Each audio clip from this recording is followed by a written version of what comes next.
All right, all right, all right. It's Kevin Garcia, aka the Puerto Rican Kid KG. This is Fight Hype, and we're back for another episode of No Holds Bar. This is No Holds Bar number 5. And today I got something really special for y'all, man. It's the Philly special. I've spent a lot of time in Pennsylvania, been all in the Lehigh Valley area, and specifically Philadelphia. And I'm very excited today to not only introduce you all to some people you know, but definitely some people you don't as well. And at the end of all this, we definitely have a special guest in the building. So for those of you joining us in the chat, just make sure if you have the time, you stick around because I got something good to wrap it all up today. But we're going to be talking to a number of people. If you saw the flyer, we've got, or the graphic that we put out, we've got Greg Hackett in the building, who's definitely somebody y'all all know, voice in boxing, very well respected, and definitely the voice of Philadelphia boxing today. We also have my man JYD, his actual name is Erron Peterson, somebody y'all should all definitely know from Philadelphia, definitely putting on right now. We got my man Tah Smalls. Can't wait to introduce you guys to him. He has a great story, and we're definitely going to get to some of that with him today. We got my man Damon Feldman from Celebrity Boxing. He's got a whole new venture that we're going to have him talking about, and he'll be bringing you those details today live. We got my man Johnny Rocket, and his son Johny Rivera goes by a different breed. Really great, dope fighter coming out of Philadelphia. I mean, everybody here is coming out of Philadelphia today, and definitely putting on for sure. And then to wrap it up, we got a special guest who also is putting on for Philadelphia, and I think he's got some loose ends to tie up. So we're gonna go ahead and get him on later on today. But other than that, man, I can't wait for y'all to rock with us today. Get in the chat, and if you have any questions, as always, if you've been on this show before, make sure to put it in the chat. I'll look for them, and I'll definitely try to get to them as best as I can. Share whatever opinions you have. Whatever you're thinking about, please let us know, and we'll get to it, as soon as we can for sure. Definitely appreciate any super chats. And yeah, man, good, bad, whatever you got, put it in there. If I can get to it, I'll make sure it gets to, to the folks that we have on today. But in about a minute or two here, we have our first guest joining. So for everybody coming in the chat, we appreciate y'all. I see there's a bunch of people in there already.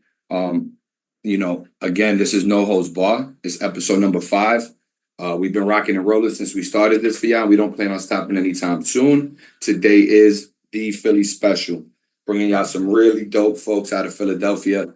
Some you know, some you should know, and a special surprise guest to wrap this all up. So make sure you hang tight with us. Make sure you're in that chat and engaging, and we'll definitely do our best to do that back with you.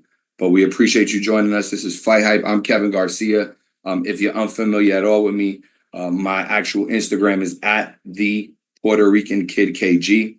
Feel free to hop on there. I always have content. I have a series on Instagram called In the Field, so you'll see a lot of my work. I'm at most of the major American events, and I definitely get out there and get around to bring you guys as much content as we can of the moment, right here on Fight Hype, doing what we always do, bringing it to you first. So, we definitely have done some dope stuff over the last couple of weeks. We're putting it out there, making some waves, or the fighters are for sure. And that's what it's all about. A lot of people like to say boxing is dead. There's not a lot going on. It's not competing. We showing y'all through these series and all the other content that we put out there that in all actuality, there's a lot going on in boxing. And we're going to bring it to you. Make sure you get it. So with that being said, we got our first guest popping in here. Recording in progress. We'll go ahead and let him get his camera and mic right, and we'll jump right into it. But for those of you that are familiar, you know exactly why this gentleman is on this stream today. For those of you who are unaware, I'll introduce you to him. He is one of the most respected voices in boxing today, and definitely, without a doubt, the voice of boxing in Philadelphia. We got our man, the one and only Greg Hackett, joining us. Greg, I hear you. I appreciate you joining. We just waiting for your camera to get right, but thank you, bro. What's going on? You can hear me? Oh, yeah, I can hear you. Can you hear me? Yeah, I can hear you. Perfect. Yo, Greg, if you could do me a solid, if it's not too much to ask for the video, if you could just turn it sideways, that way they get the full view of you. I just want you to be, there you go. You're looking the best you can for us. But I appreciate you, brother. Thank you. What's up? Let's get to it, Greg. I mean, look, first and foremost, this episode is called the Philadelphia Special. So, when it comes to boxing today, you're one of the most respected voices. Every time I interview you, I always say it because it's a fact. I think you are the voice of boxing in Philly, and I think many would agree with me on that. And just starting right there, because it's the Philly special, just for those fans who don't know, what part of Philadelphia you actually from, Greg? I'm from might as well say Germantown. You know what I mean? Germantown? Yeah. Germantown area? No doubt, no doubt. And Greg, I want to make sure before we get into anything that we make the fans aware of what it is that you do there and, where they can find you in terms of like training. Because I know you in the gym every day. We spoke the other day and I was trying to find a good time for you. And I was like, all right, what time? And every hour we landed on, you was like, I'll be in the gym at that hour. I'm going to be in the gym at that hour. So you definitely grinding. Where can they find you? Where can they do work with you if they want to get with you, Greg? I'm at 365 Boxing and Fitness, 5th and Birch. And I'm here from like 1 to 8. There you go. There you go. Appreciate you, Greg. So look, No Holds Bar, I've interviewed you before. No Holds Bar is a variation of what I like to do, especially when I get with you. And that's, make sure the fans know exactly where they can find you. And by the way, Greg, where can they find you on Instagram if they're unaware? Greg Hackett 86 on YouTube, GHB TV, Facebook, Greg Hackett. Yep. So, we always like to touch off with what you got going on, make sure that they're aware, and get right into it. So, look, right now, what's percolating in boxing? Tank Roach. So, the first thing I want to ask you is just, what's your thoughts on the fight? Is Lamont the right opponent for Tank? He's the opponent right now. You know what I mean? Because circumstances with other fighters. I think Shakur injured, De Los Santos injured, and other guys I think just got other plans. You know what I mean? To boil it all up. Roach is a sturdy opponent though. Roach is no slouch. You know what I mean? You can't sleep on Roach. I know that. I know they also got history. I know, there's also things they haven't talked about that they do know about each other. You know what I mean? So I think we in for a good fight for that alone. Now, as far as his ability, Roach is a good inside fighter. You know what I mean? He got the good jab. He got the good basics. You know what I mean? Strong kid, not the hardest puncher, but he will hurt you. He doesn't have a flashy style. You know what I mean? He more so he's just getting in where he can find it. You know what I mean? Getting in where he can find it. Trying to score shots. You know what I mean? If he can get the knockout, he will. Tank, we all know Tank. Explosive, crafty, fast, good footwork, predator, so on and so forth. So it should be a good fight. Yeah.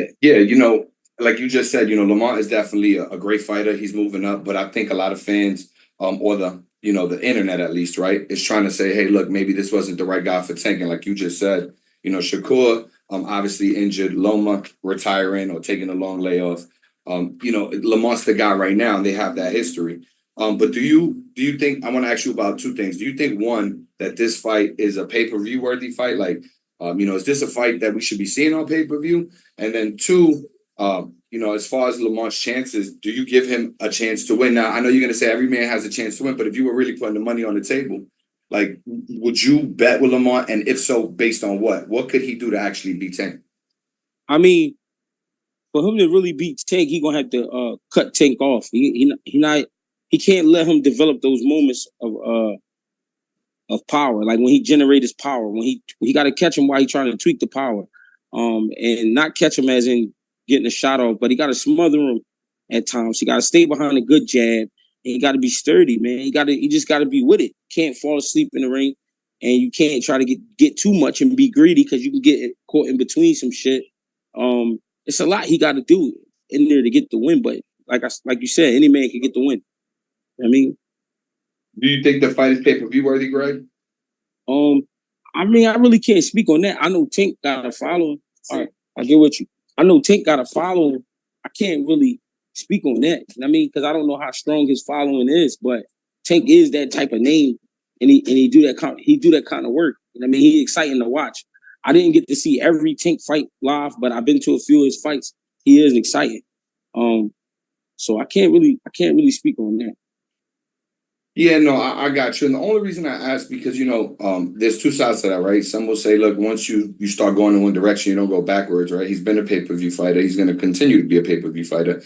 And Tank certainly has a great fan base. And then there's those that'll say, look, we like to see fighters busier, maybe take some fights that, and I don't want to call it I won't say a tune-up. I say a go-between fight, maybe a fight that sets up the bigger fight that we want to see. But potentially not on pay-per-view. But I know it's a tough question to answer because, again, Tank's got a following, and he's been a pay-per-view fighter. So, here he goes. We'll see how that fight goes for sure. Mm-hmm. All right. So, a lot's going on in the last 2 weeks in boxing. I've been staying busy. I've talked to a lot of people. And something that's been percolating online that I wanted to ask you about. Have you seen anything with this Devin Blair kind of situation going on? Devin and Blair? I saw a little bit. I saw a little bit, but I didn't hear too much. But I saw a little bit. Like, I guess they getting, talking shit. Yeah, they going back and forth. Right? And I guess my question is, do you think, because it's starting to percolate to the point where, we started an interview, we started this series, actually, in our second episode was with Blair Cobbs.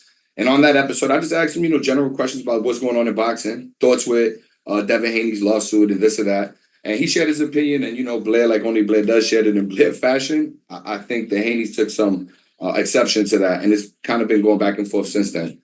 But the question is, if that fight would have happened, first, do you think it's a valid fight? Do you think Devin, because he supposedly has had a hard time making 140? He needs a comeback fight. Do you think Devin Haney versus Blair, if Devin cannot get a championship fight, is a valid fight, and why? It's a valid fight because it's a risky fight. I mean, Blair is very awkward, quick. They know each other from sparring. It's a lot with that fight. I mean, it might not have a big ring to it because it's not Tank and Shakur, but it's a good fight. I mean, especially if you come back, because you could come back and pick anybody, but he picked somebody with a little bit of momentum. Blair coming off that fight with Broner, some people might have saw it as a dud for Broner, but Blair, he learned a lot in that fight. You know what I'm saying?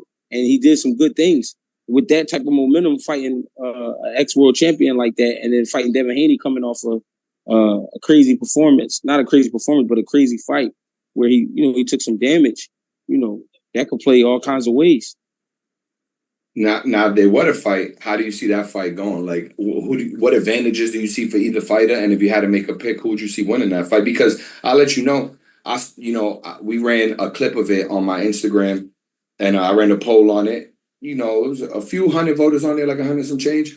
The majority voted for Blair to win that fight, but I saw other polls where there was even more voters, and it seems like the prevailing thought, at least on the internet or social media, is that Blair's got the upper hand. Blair, I would say Blair in that fight is the stronger fighter. Haney is the sharper fighter. Blair is the more explosive fighter. Haney is the more disciplined fighter. Blair is awkward. They both got speed. Blair might have a better punch. He might. They both got good height. Blair might be a little bit taller, or his posture is a little bit tighter. You know what I mean? Make him look taller. It's a lot to go into that fight, man. Devin Haney would have to really box him to the point he got Blair frustrated. Blair would have to get Haney frustrated. It kind of got to go with the same game plan, but it's coming from two different stances, so it's going to look real awkward. So the fight going to look real, back and forth. If you had to make a pick, Greg, who would you pick though?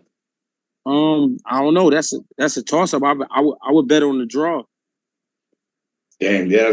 You know what? It's tough. It's a tough fight, right? Because we never seen Devin at 147, but yeah, skills wise, you would think Devin has some advantages, but like you said, size, posture, experience at the weight class. Blair's definitely has his advantages. So it'd be an interesting fight. Definitely wanted to see what you thought about that, especially considering Blair is a Philly native. And I want to, take that right there and just transition you to something else, because we were on a live the other day and we spoke a little bit, but I know there was a lot of people in there. And, there was a question I wanted to ask you. We touched on it a bit. So to expound, Blair, on the interview that I did with him on No Holds Barred 2, he brought up his, experience with Boots and wanting to fight Boots. And maybe he was selling it. Maybe he was serious. But at 147, it's not a question whether or not they can fight. They're in the same division. Like I was asking you that day, we haven't seen Boots get the name that he deserves, right? We want to see Boots elevate, take that next step. He's going to need a name, a dance partner. If he's not getting a championship fight, what's bigger than Philly versus Philly at the Wells Fargo at 147? Boots versus Blair, or Blair versus Boots? I mean, Blair is from Philly, but Blair is not from Philly. Like Blair don't look like he's from Philly. You know what I mean? So hold on, what that means? What does that mean, Greg? no, what does not look like he from Philly mean? Blair look like he from like from somewhere else. He don't look like he from Philly. You know what I'm saying? So Blair don't really have the following out here that Boots has. You know what I mean? So it wouldn't feel like a Philly versus. It wouldn't feel like Philly versus Philly. You know what I mean? So the fight would be a good fight though, boxing wise. I don't know how hyped people will be about it, but boxing wise, that's a good fight. But I think if you saw when Blair fought Broner, Blair was wearing down a little bit. He wouldn't be able to do that with Boots. You think he would have to stay? I mean, obviously, you're saying he'd have to stay sharp the whole time because any mistake, Boots would catch him. Yeah, you gotta stay on this shit all night. And you know he gotta really be making Boots respect him. If Boots not respecting him, then it's gonna be hell for him. That's just being honest about the fight. Yeah, no, I hear you. I mean, what would you like to see? You've obviously, you're around Boots. You've worked with Boots. What would you like to see for Boots? Because we all want to see him get that opportunity, and it doesn't seem likely that he'll get Crawford. So, and we could talk about that in a second because I definitely have a question about that. But like, what would you want to see for Boots? What's next? Because he's fighting a mandatory who he's beat before, right? Because he has to. He's keeping the strap, so it looks like 147 is the plan. Yeah. Who's next? I mean, if I could pick, it would be like Brian Castano. Brian Castano is respected at 54. He's sturdy. And I mean, he gave Jamel some good runs. I think that'd be a good fight for him. I think Virgil. I think Jamel. I think Crawford. I think Madrimov. I think the guy Bakram. Bakram is a good one. It's a bunch of them. So you favor Boots at 154? Like you would rather see him go up? Yeah, I don't think about Boots at 47 because at 47, nobody want to give they all really at 47. Nobody really want to go after him at 47. So 54 is where he gonna really make his name, like really put it in stone. His name is already solid, but he gonna put it in stone at 54. Now, obviously, all those folks you mentioned, we like to see him in a fight with. I think the one that most people, right, would call for is Crawford, right? Boots Crawford has been like the topic, right? So my question for you is, like, do you fault or not like Bud's decision around that fight? We got you upside down. We got you upside down, Greg. There you go. No, I understand it. I could listen. Do I want to see that fight? Hell yeah, I want to see that fight, right? But I understand Bud's point of view only because I know how boxing don't care about you. Boxing really don't care. In the next 5 years, we're going to be talking about a list of other guys. You know what I'm saying? Look at Tim Tszyu, and they don't look at Tim Tszyu. You know what I'm saying? So the truth is, I'm not mad at Bud. I understand. But would I love to see the fight? Yeah, I would love to see the fight. Yeah, I think we all would for sure. Let's talk about it. I mean, it's fantasy right now. It doesn't seem like we just talked about Bud is too inclined to make that fight happen. But if it were to happen, and obviously I know you're a Philly guy, so you're gonna favor Boots. But tell us why though. Tell us how Boots wins that fight. I mean, you talking about two of the best. You talking about two of the best, right? And you talking about they both got qualities that you need to be a great fighter, and they have multiple qualities that you need to be a great fighter, right? The only real difference is one of them is 10 years older than the other. You know what I'm saying? 9 or 10 years. So that's the part that's going to be the main thing. Will Bud feel like it in certain spots? I feel like Boots, where Boots will be working, Bud will sometimes be on defense. Sometimes he'll fire back, but it won't be enough to get a win. I think they fight the first time Boots by decision, and the second time he stopped Crawford. Man, that'd be a hell of a fight to see. That'd definitely be a hell of a fight to see. But we'll have to see what happens with it, right? Yeah. Either way, we move on. So, okay, let me ask you about a former Bud opponent. in Errol Spence. He's got a fight coming up with Sebastian Fundora at 154. It's been rumored. I don't think it's signed yet, but it seems like obviously it's happened. It could have been. If I'm missing that, guys, nobody kill me. But either way, the fight is set to happen, or it looks like it is, right? It's his first fight at 154. His first fight back after that Bud loss. And he's fighting a guy, Sebastian Fundora, who definitely likes to mix it up. It may favor, Spence. But either way, first things first, thoughts on that fight? I mean, that's a good fight. It's a great fight, but it's a good fight. It would be better if Spence didn't lose to Bud. It would be better, but because of the way he lost, I mean, it's a good fight. Spence will have to do a lot to get the win. Fundora will have to do a lot to get the win. Fundora will have to be smart. He want to try his best to keep his distance, and Spence will have to stay strong-willed, strong-minded. Know when to move his head, know when not to sit in front of that guy, and get to the body. Fundora just got to be disciplined. You know what I mean? But it's a great fight because of the height difference, the stances, the all-around styles. It's gonna make for a great fight. And plus, they two guys that's they willing to put it on the line. They're not like two guys that's like two prima donnas, two divas. They two tough guys. So they're gonna go in there and they're gonna rumble. It's gonna be a great fight. Now, coming off this Tim Tszyu Bakram situation last week, one of the hot topics is that Tim Tszyu could have been rushed. That not stopping the fight against Sebastian was a bad thing. It hurt him obviously in the long run. And then he came back and fought this monster. Now is what people are saying, because they certainly weren't saying that before the fight. Yeah. But does this situation with Spence Fundora give you any of the same vibes? It's been a long layoff. He hasn't fought. He's coming to 154. He's moving up against a champion who just went through a scrap. Yeah. Is this dangerous? Do you have any concern for Spence? Of course, there's going to be some concern because we don't know what he looked like. I mean, we haven't really even seen too much of his training or anything, so we don't know what we expect. But we do know his spirit, and Errol Spence's spirit is a warrior. You know what I mean? So we know he's gonna come fight, but we don't really know what he's gonna look like. Would you have preferred to see him in a different, again, I hate saying tune-up. I think tune-up is an overused term and disrespectful sometimes. I get why people say it, but I say a setup fight. Would you have loved to, would you have rather see him in a setup fight, or you straight to it with Fundora? Hey, I mean, just like they say in the game culture, there's one way in and there's one way out.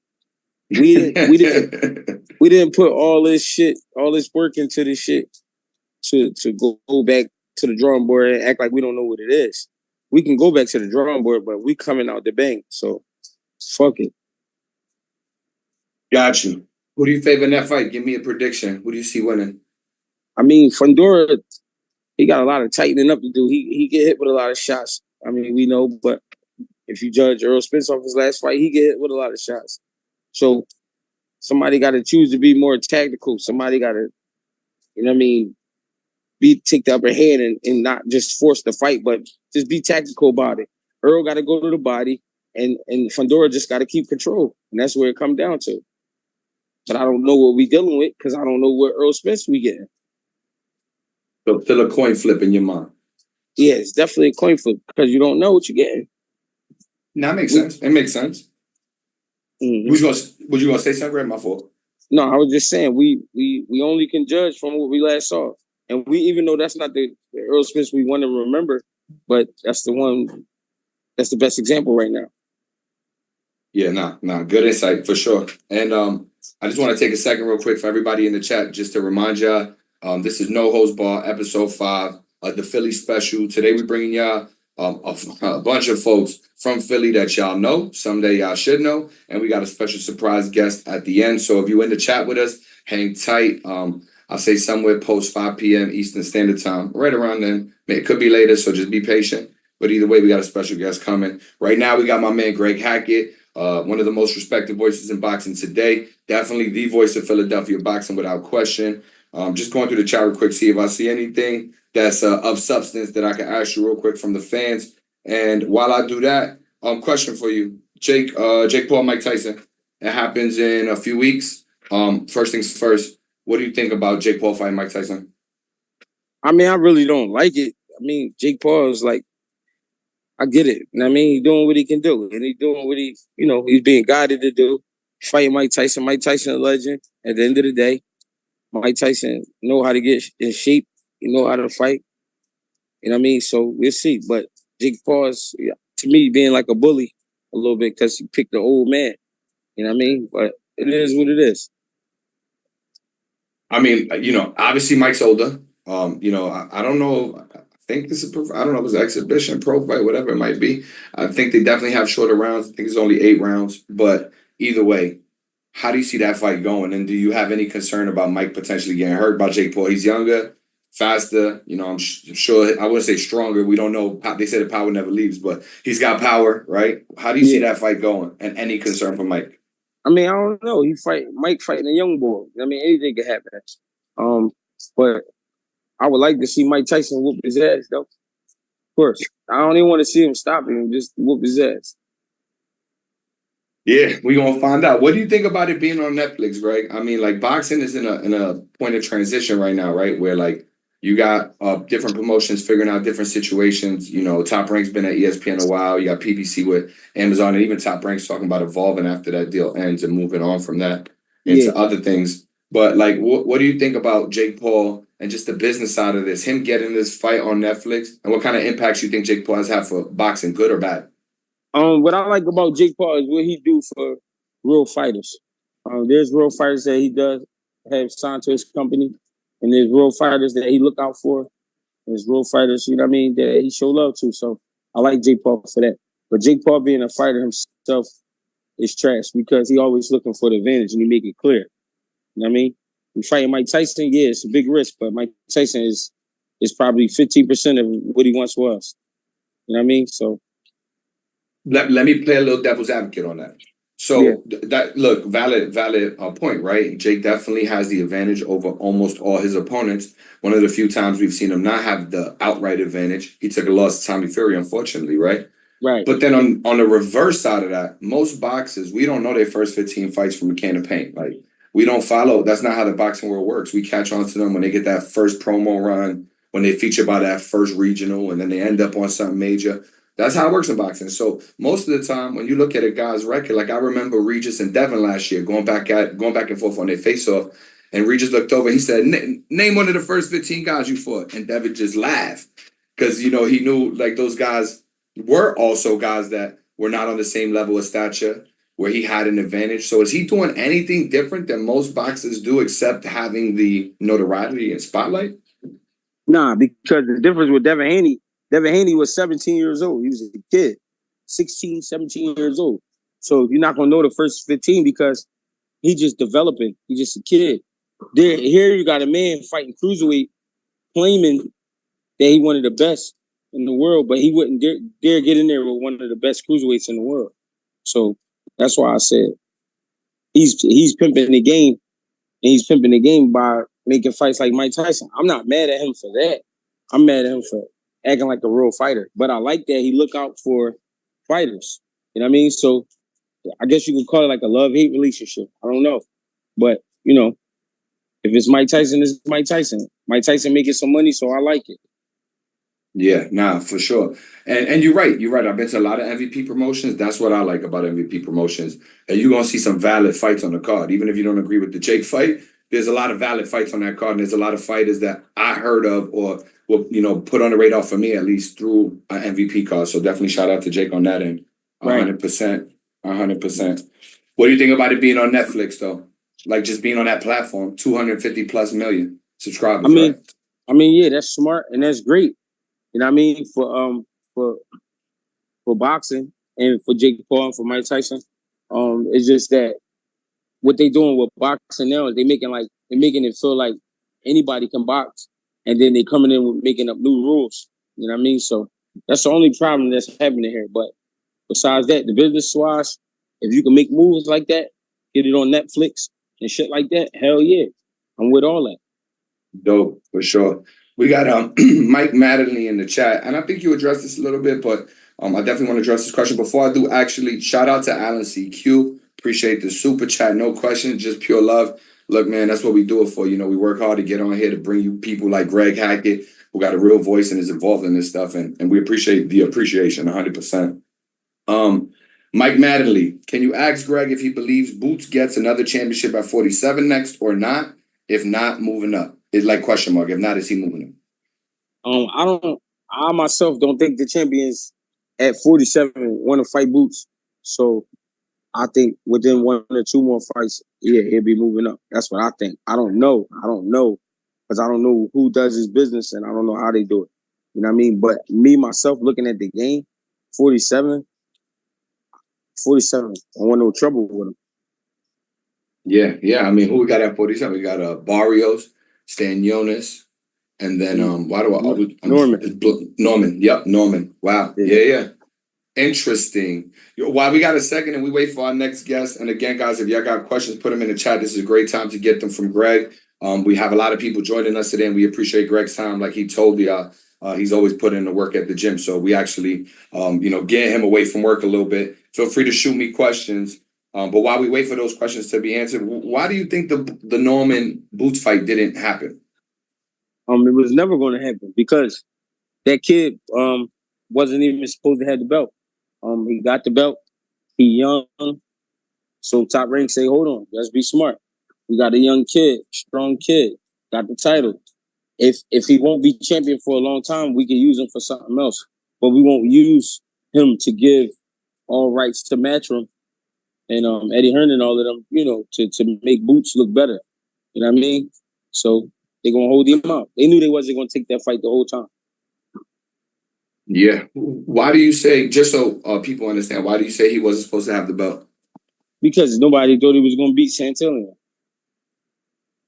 So you say like he shocked people is what it is. Like he shocked them a little earlier than expected. Yeah, he shocked everybody. He shocked himself. He shocked the promoters. He shocked the matchmakers. He shocked everybody. Yeah, no, for sure. It would have been an interesting fight. We never know what happens down the line. Chase 215, Charlo versus Boots at 154. Jamel versus Boots. What do you think about that fight? That's a great fight, man. Jamel is his best at 54. And Boots, we just can't wait to see him at 54. The skills against the will and the power of a Charlo, the strength of a Charlo, that's great. I mean, to see Boots' skills up against that. So I think that'd be a great fight. You got Boots winning how? Decision, knockout? I think it'll go decision, but with 2 knockdowns. There you go. Again, some great what ifs, and hopefully we make them happen. Again, guys, if y'all in this chat, you got some questions for Greg. We got Greg for a couple more minutes, then we got to let him go. So make sure you ask what you got to ask. I'll tell you, Greg, let me ask you a question. Why do you think, especially on the internet, people hate that the way they do? Like when they try to talk about your pedigree, because I'm going to keep it being with you. So we got some people doing that in the chat. Won't even give them, shine on that. But in general, why do you think people hate like that on the internet? I mean, we live in a judgmental world. People do that to make themselves feel better. You know what I'm saying? It's like when guys, they hate on another guy because of a girl or things like that, or because of attention. The attention that they looking at, I've been used to since I was a kid. So I don't really look at it the same way people look at it. The things people say about me and the things that's happening for me in boxing is only happening because it's supposed to happen. If it wasn't supposed to happen, then it wouldn't happen. My record is just something to say, you know what I mean, just for people to feel smart. You know what I mean?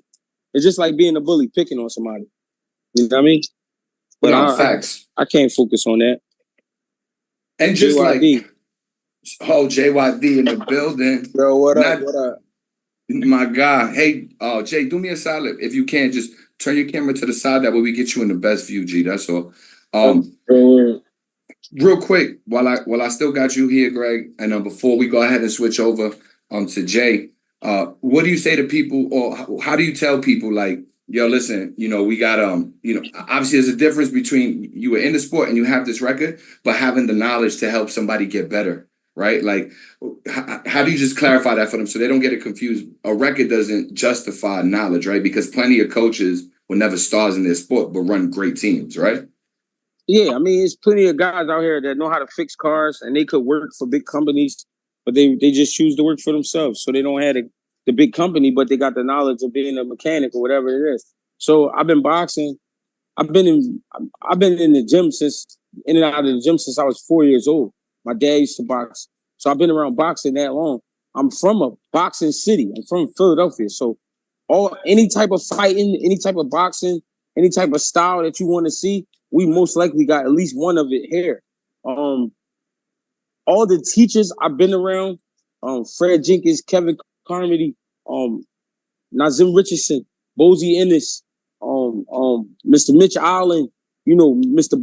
Buster Custis. It's a lot of guys in the city that I had to learn from, and they got 40 years plus on me.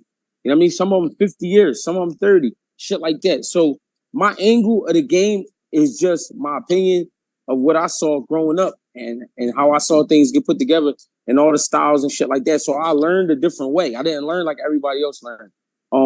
My discipline had to do with my career, not what I see. What I see is what I see. And what I know is what I know. But my career had to do with my discipline. It had to do with me, growing up the way I did and living the way I lived.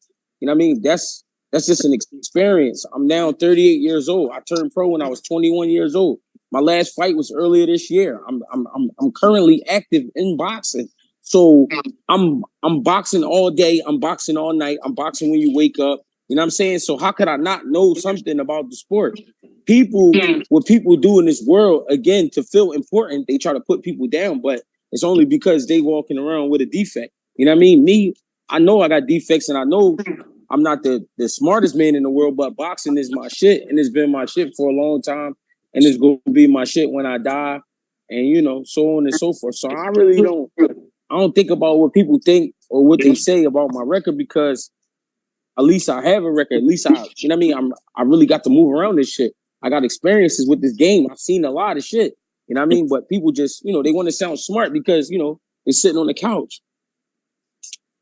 There you go. Enough said. Enough said.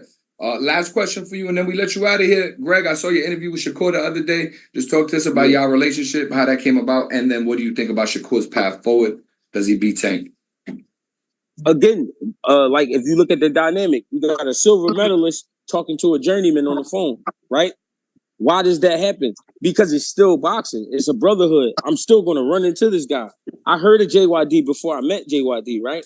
But I knew I liked this guy. When I watch his Instagram, I'm like, it's something about him. He's not afraid to be himself.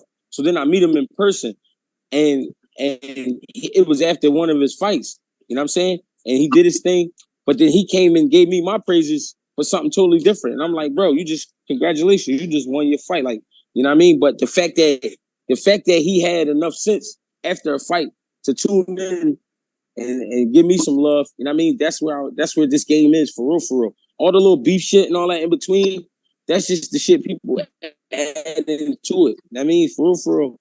If you're a real fighter or a real coach or real anything in this game, you're gonna run into each other. And I'm the same way I run into you, Kev. You know what I'm saying? And you'll never say you showing up, but you pull up. That's the difference. Motherfuckers that be at home, they just be talking. You know what I'm saying? But you a motherfucker that really pull up. So that's why that was able to happen. We get Shakur. All I did was ask him. You know what I'm saying? Nah, for sure. And just real quick, because we've talked about it before, but for anybody interested, Tank, Shakur, who you favor in that fight? I mean, of course, like I said, I favor Tank a little bit because of the power. You know what I mean? You can't forget about the power. But Shakur is very smart and very understanding of what he has in front of him when he's going to be facing a Tank. So don't look for him to come in there and just look like he don't belong. He's going to definitely look like he belongs. The thing is, can he hold up for 12 rounds with a guy like Tank? Why? Because Tank is a great predator. But also with bullies and predators, you got to give them some of their own medicine. Now, will Shakur try that? I don't know. But you got to give them some of their own medicine. And if that happens, we don't know what Tank act like. But right now, the edge is for Tank, for sure. Say less. Before you get out of here, I'm going to ask JYD a question about you, and I just want to get your reaction to it. But definitely thank you for all your time, Greg, and we appreciate you always on FightHype. And like you said, every time I see you in the field is love. I'm very grateful for that, and grateful for Philly, for sure, 100. Sure. So, without any further ado, and just hang tight for me, Greg, but chat, if y'all don't know, y'all should know. Today, we got my man with me, 160-pounder, 8-0, 7 KOs. I'm 28 years young, Philly's own. He's with us there somewhere. I think he's coming back. There he goes. Erron Peterson, just so y'all understand who he is, but he goes by JYD, specifically my man Jay, the Junkyard Dog. Thank you so much for joining me on Fight Hype today, Jay. Yo, can y'all hear me? We good. We can't see you right now, but we can hear you. I was about to say, I don't know what's going on. Like, every time I turn my phone sideways, my screen go black, so I can't see me. But as long as y'all... We can see you and hear you. You good, champ? All right, good. Yo, what's going on, though, y'all? How y'all feeling? Chilling. I'm chilling. Yeah, chilling for sure, for sure. You know, the No Holds Bar, number 5, the Philly Special. And like I told y'all, we got folks from Philly that y'all know, and some that y'all need to know. And my man JYD, the Junkyard Dog, is definitely somebody I need to know. I watched him fight up close and personal, and my man is aggressive, yet controlled, skill fighter. 160-pounder is going to be a tough fight for anybody. But with that being said, just a question for you real quick, Jay. You sparred Greg, right? And you've been in the ring with Greg. So what, you know, and this is an internet question, Greg, but tell the internet, you know, for people calling him out, for the people inviting him to a fight, what should somebody be leery with about my man Greg and you know, his skill set from what you've seen firsthand? So, Greg, y'all can hear me, right? Yup. All right, good. Greg is crafty as all hell, man. And he's experienced. He actually knows his way. Like he was saying, you know, just because somebody might look at the record and think one thing, that's not how that works. Greg is crafty. He has really good ring generalship. He's experienced, and he knows little tricks too. That if you aren't experienced enough, then you know he's definitely gonna fuck your whole mood up. You know, whether it's getting to you mentally, whether it's just him out experiencing you, things like that. So yeah, me and Greg, we bumped before, man. It was a good jump, man. It was definitely a good experience, man. Greg is definitely a fucking dog. Y'all can say whatever y'all want to. He go and fight. He never turned down no fight. And you know, I don't care what his record says. If you feel like it's something different, then go in there and show him he'll know what he's doing. If you feel like you can show him he'll know what he's doing, show him he'll know what he's doing. But anybody that comes out, y'all say whatever y'all want about Greg and his record. When that motherfucker walks out, the crowd loves Greg. The crowd fucking loves him. The crowd loves Greg Hackett. So if you feel like you about to fight Greg Hackett and then he gonna walk out and then the crowd gonna be on some bullshit, or you think, you know, you might even think, oh, you can win the crowd over. You're not gonna win the crowd over with Greg. And on top of that, even if y'all didn't see his last fight, I was there for his last fight up close and personal. Greg is a fucking entertainer in the ring as well too. So he's gonna get the crowd involved in the fight. He's gonna get the crowd laughing. He be in the middle of the fight bidding. He do his thing, man. Greg is at home in the ring, and that's a dangerous motherfucker. And if not, if you don't think it's dangerous, at the very least, it's somebody that you need to be concerned and wary of. Because somebody who's comfortable in the ring, and then an individual who really, if you want to be honest, boxing terms, he don't got shit to lose anyway. So he'll fuck you right on up, and even if he don't fuck you up, he gonna make you fucking look bad. He gonna make you look bad as shit. So at the end of the day, you know, if you know boxing, you know boxing, and if you don't, that's okay to not know boxing either. You know, I'm not just saying this because Greg is on the jack right now. You know what I mean? Even if he wasn't, I would have said the same thing. And if Greg, you know, and if I had something else to say about Greg, I would have said it. No, Greg, my man in real life. And you know, he knows boxing. He knows boxing. He knows what he's talking about, and he knows what he's doing. So yeah. Say less. Say less. Just wanted to make sure we got a first-hand perspective of somebody who shared the ring with you, Greg, to let the internet know for sure. Because I seen Jay fight. I just told y'all the record 8-0, 7 KO. So first-hand perspective from somebody who's definitely in the mix and getting busy in that ring. But again, Greg, you're welcome to hang out with us as long as you want. You know, if you got to dip out, we understand that too. But I appreciate your time, Greg, for sure. All right, before I'll get out of here. JYD is the 160-pound better BF. I'm calling it now. Ooh, you heard from Greg. You heard from Greg Hackett. Quotable. Flip that. I'm calling it now. You know what's funny, Greg? You know what's funny? We actually study Better Biv a lot. Believe it or not, we actually do study Better Biv a lot, man. Especially before you go, just in short, a lot of people look at the Anthony Yarde fight. I'm not even going to talk about the football fight. That's still touchy and people don't want to. But look at the Anthony Yarde fight when Anthony Yarde fought Better Biv. the ability that Better Bev had to cut the ring off properly, and to set up certain shots and to set up their hook and to set up traps. Anthony Yarde fought his ass off that fight. You can't act like he didn't. He fought his fucking ass off. It was a good ass rumble.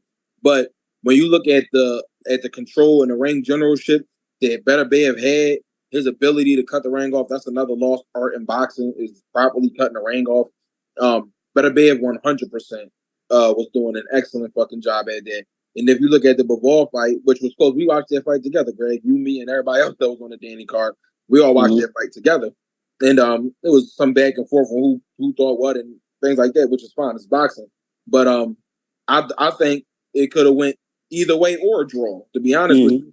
But if you look at the if you also, like I said, look at the ring generalship of Better Bev in that fight. Look at the ring generalship of Bivol, but Better Bev was making the ring small in times. He was setting up certain shots at times. It's just different things that if you watch the fight and you're not biased, because before a boxer, or before me being a fan of a boxer, I'm a fan of the sport first. So I use the example, in closing, I use the example of this. When Ray Leonard fought Marvin Hagler, I like Marvin Hagler more than I like Ray Leonard. I do. I love Marvin Hagler. But I do believe that Hagler lost the fight by 2 rounds. You have to look at why and what happened in the fight. If you're going to look at it, you're going to do it, you got to break it down and break it down right. Marvin Hagler should not have started an orthodox. Marvin Hagler should not have went in there with a game plan thinking, I'm going to outbox Leonard, because you're not going to outbox Leonard no matter how long he's been laid off. And that's also not your style. As well as the fact that Leonard won the first 4, Hagler won the next. The 9th round was a swing round, but I gave it to Hagler. The 10th round was clearly a Leonard round, and then the last 2 rounds. So it was even up until the last 2 rounds, in my opinion. But you got to take the bias out. If I was biased, I would say Hagler won. I can't say Hagler won because I'm a fan of the sport first. So my emotions mean nothing when it comes to the fact of boxing. Facts don't care about feelings. So that's how you got to look at that Better Bev Bivol fight. And, we study a lot of Better Bev. Question for you real quick, Greg. Why do you say he's the 160-pound Better Bev? Is it his power or what exactly? Because I've been in the ring with a lot of guys at a lot of weight classes. And I remember certain things about a lot of people I box. And one thing, JYD, is physically, physically, no matter where he is, he's strong. You know what I'm saying? If it's inside, if it's outside, even if he on defense, he's strong. He's sturdy. So his style is getting better and he's getting cleaner. It's not even that he becoming a boxer. It's just he getting smoother at his style, walking you down, right? But it's like one of the strongest motherfuckers I ever been in the ring with. I ain't been in there. I ain't been in there with too many people probably stronger. I mean, that's why I said top 5. Like, he top 5, one of the strongest I've been in the ring with. So, and that's different weight classes. And he only fighting at 160. So that's why I said he 160 Better Bev, because I can imagine when the fight's getting tougher and the rounds are going longer, he's only going to get meaner. You know what I'm saying? That's what I can imagine him being. So yeah, I see. That's why I think the JYD, the nickname, is fitting. Yeah, fact, Junkyard Greg, Dog. I appreciate it. Thank you, Greg. Seriously. Nah, for sure. The Junkyard Dog, seen him live and up close, and you're right. I seen some foreshadowing and some foresight of what's to come, and we definitely excited. And I want to take that and transition into Jay. You have 4 fights already this year. Very active year for you. You're headed for your 5th fight. What does it mean to you to be this active? In a year, especially early on in your career? That's just the name of the game. For me, at least, I stay in the gym. This was the first time after a fight where I took a week off, and I only took a week off to be with my family because I have been fighting nonstop this year.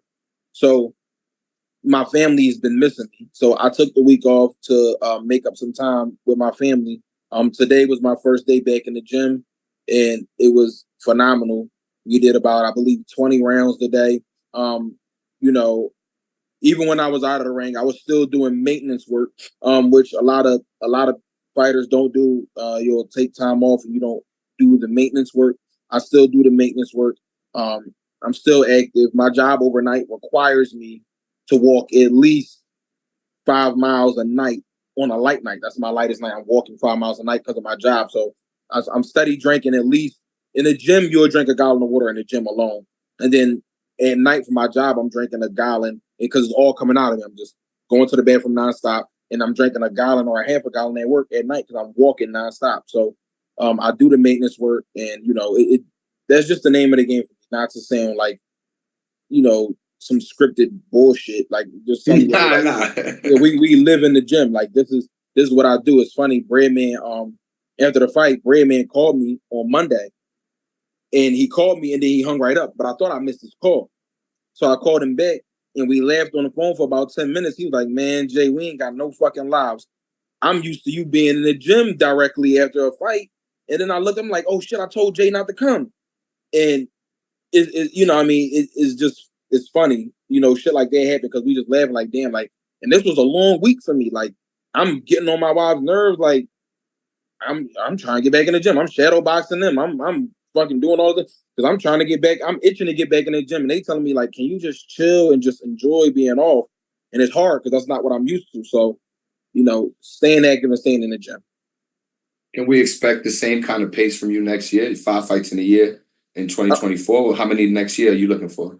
I can't tell. I can't tell the future, but what I do know is this: what I love to stay active, absolutely. Also, I don't control. So it's funny, even in the gym, Breadman asked me, he might rarely ask me a question like, yo, Jay, for example, he might be like, yo, we running tomorrow, right? Whatever the fuck you say. I don't control I don't control nothing. I don't control a single thing about my career. I do what I'm told and I shut up. In the gym, that's how I train. If Breadman tell me something, yes, Breadman's a teacher first, so he always explains whatever it is that he's saying. But Breadman don't got to explain shit to me. He don't have to explain a goddamn thing to me. He tell me what to do and I do it. I don't worry about nothing outside of being in the gym and do what I'm supposed to do in fighting. I don't need my brain in the ring. I do what I'm told. You know what I mean? Of course, you make your adjustments and all that shit, but no, I do what the fuck I'm told to do. And that's it. I do what I'm told to do and I make it happen, period. I know what to do when I get in the ring. I know what to do with all the. So do I want to fight 5, 6, 10 times next year? I would love to. But if Breadman tell me to fight 20 times, then we're going to fight 20 times. If he tell me to fight 3, it's going to be 3 and any other number up in between. Say less.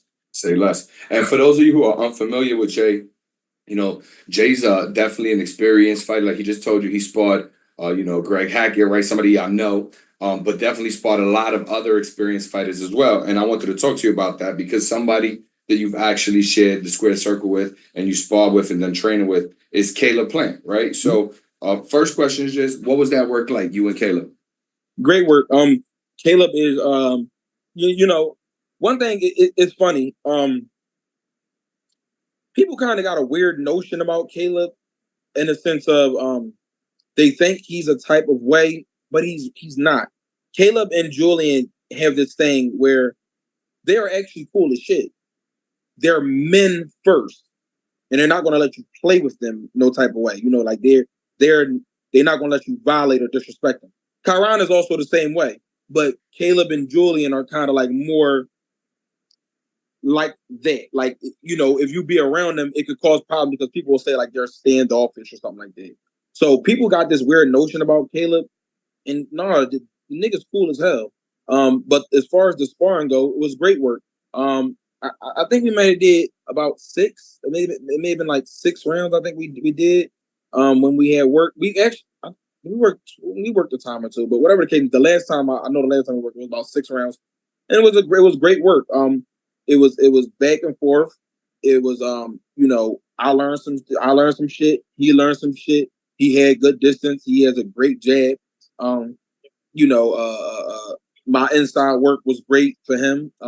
My style was great for him, and vice versa. And some people will try to act like Caleb can't punch, but I've been in there with Caleb Plant, and Caleb Plant got talk to me about his power for sure. Yeah, he got some pop on his shit. He does. If you get caught with it, he'll definitely put you out if you get caught with it. So you know what I mean. Like I said, it was definitely great work. and when he comes to the city, is always a blast getting work with him or work with him in general in any fashion. So, it was great work. It was great work. So if you had to rate Caleb's power, where would you put his power? Because a lot of people, like you said, they question that. But you seen he just had a tough fight with Trevor McCumbee, and he came back like a dog, got him out of there. So where would you rate his power? It's weird how I rate his power because his power is tricky. Because see, he has a thing where you think like he'll because he knows how to turn his power on and off. So like he'll lull you to sleep with some shit and then let that go for a round or two, and then out of nowhere, boom. So it's just like a sneaky power. I can't really put a number on it, but I remember when we was having an inside exchange at one point, and he had threw a shot, and it was actually the same. And this is not even being funny or smart enough, but he threw the same exact shot that he threw on Darrell, and he threw the hook, and when he threw it, I kind of like flipped back a little bit, and it like just touched my chin. But when the shit touched my chin, I was like, "Oh, I see. I'm not getting caught this shit."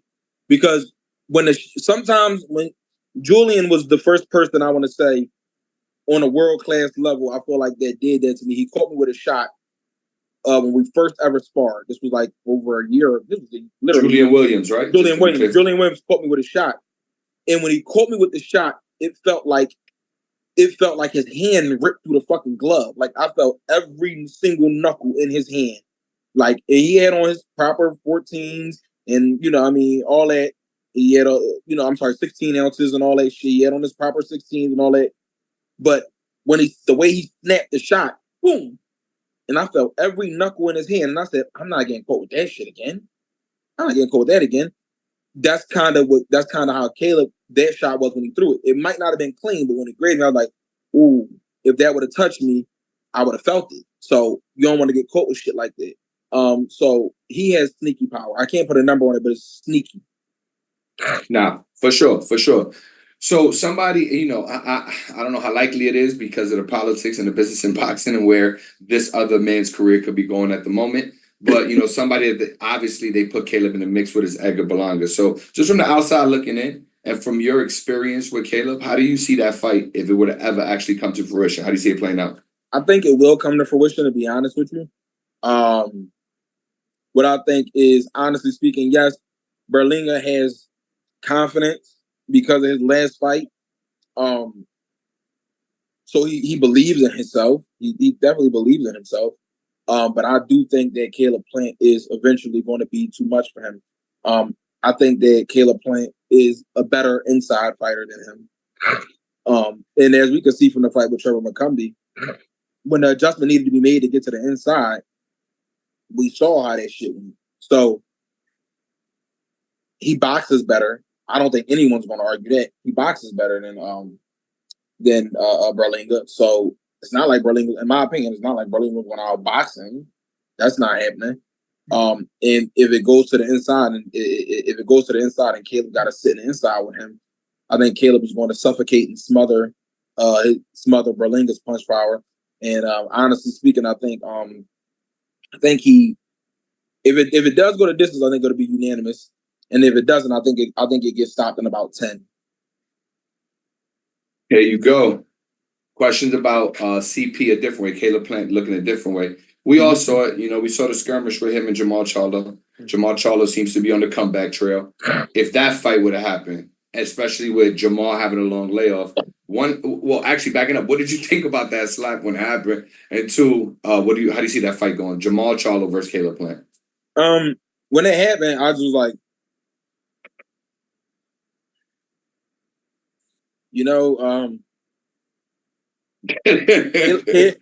Caleb, I'm gonna say this because we talked about it.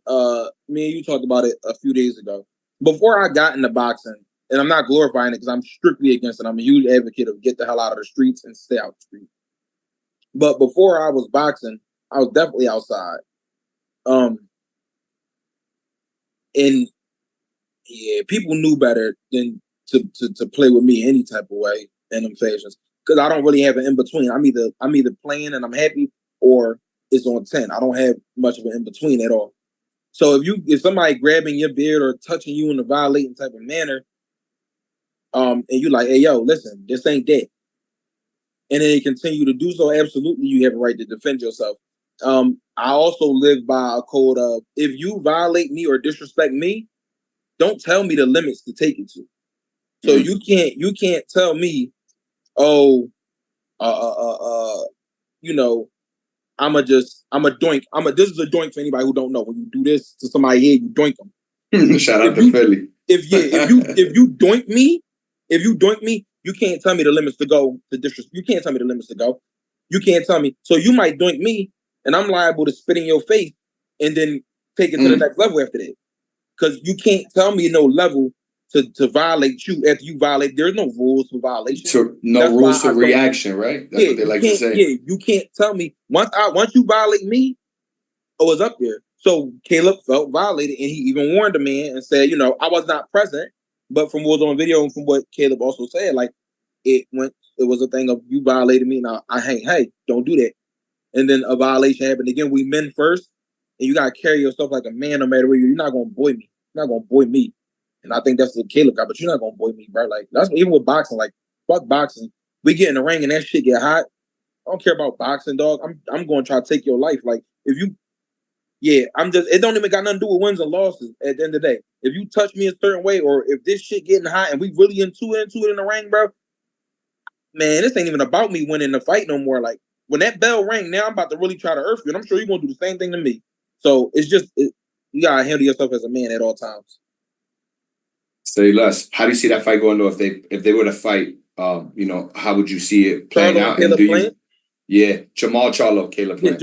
Yeah, well, I don't want to. I'm gonna preface this by even saying I don't really even want to too much, because even Caleb said the same thing in his latest interview. Jamal Charlo, from the outside looking in, I don't know that man, and I don't have nothing against that man at all. I really genuinely don't. I just spoke on a situation in which took place that was public.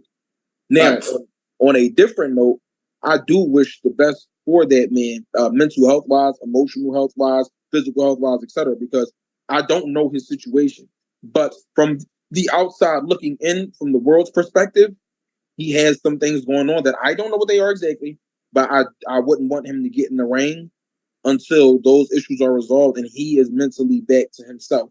Again, the Caleb Plant issue, I have no horse in the race. I don't have any horse in the race, and I'm just giving my opinion on what happened and why Caleb did what he did. As far as Jamal Charlo goes, anything that he has going on outside the ring with himself, his mental health, his family, etc., I genuinely hope and pray for his best well-being, because don't get in that ring if you are not all the way there, and your health is important. So I would want him to take care of that, and I want to see the best return version of him. And then I will want to give my opinion on it. Of course, Caleb is on the team, and I'm always going to go with my guy, of course. But right now, I don't think it's much of a conversation because Jamal may not be in the best place mentally, etc., to take a certain level fight. But classy response, bro. I appreciate you, Jay. That's dope. Because we definitely look for our fighters to be in the best potential shape mentally and physically when they come in that ring. That's very important. That's very important. Yes. All right, but before I let you out of here, I just gotta touch on this real quick. For the fans that are unaware, one of the things that really caught my attention about Jay, besides his fighting, right, was just his control and understanding of how to work on social media. I mean, this man, if y'all unaware, got a dope Instagram. He makes really dope content. He's 100% himself and genuine. I think you'll learn a lot about Jay by looking at his content. And he's putting on in that ring. So first things first, let them know where they can find you. And then just talk a little bit about your social media game and why is that important to you. Okay, so you can find me on Instagram at JYD_world. I believe that might be the screen name on the screen. I don't know if I can see the name. I believe that might be that. But my name is JYD_world on Instagram. On TikTok, it's JYD_world TT1. Long story short, I really didn't even want to do social media, but mainly my wife Deja pushed me, and my dad pushed me toward her, like, do it. My wife Bree, she also was like, do it, but Deja and my dad. For anyone who hears this, I'm polygynous. I'm Muslim. I'm polygynous.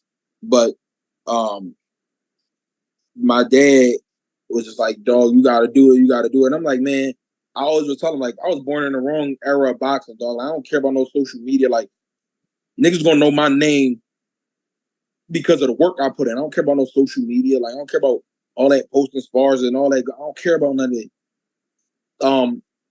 And then my dad stayed on my head about it, and I was like, all right, listen, if I do it, I'm going to do it my way. I'm not faking it till I make it. I'm not going to pretend I got some fancy houses and cars and jewelry and designer clothes.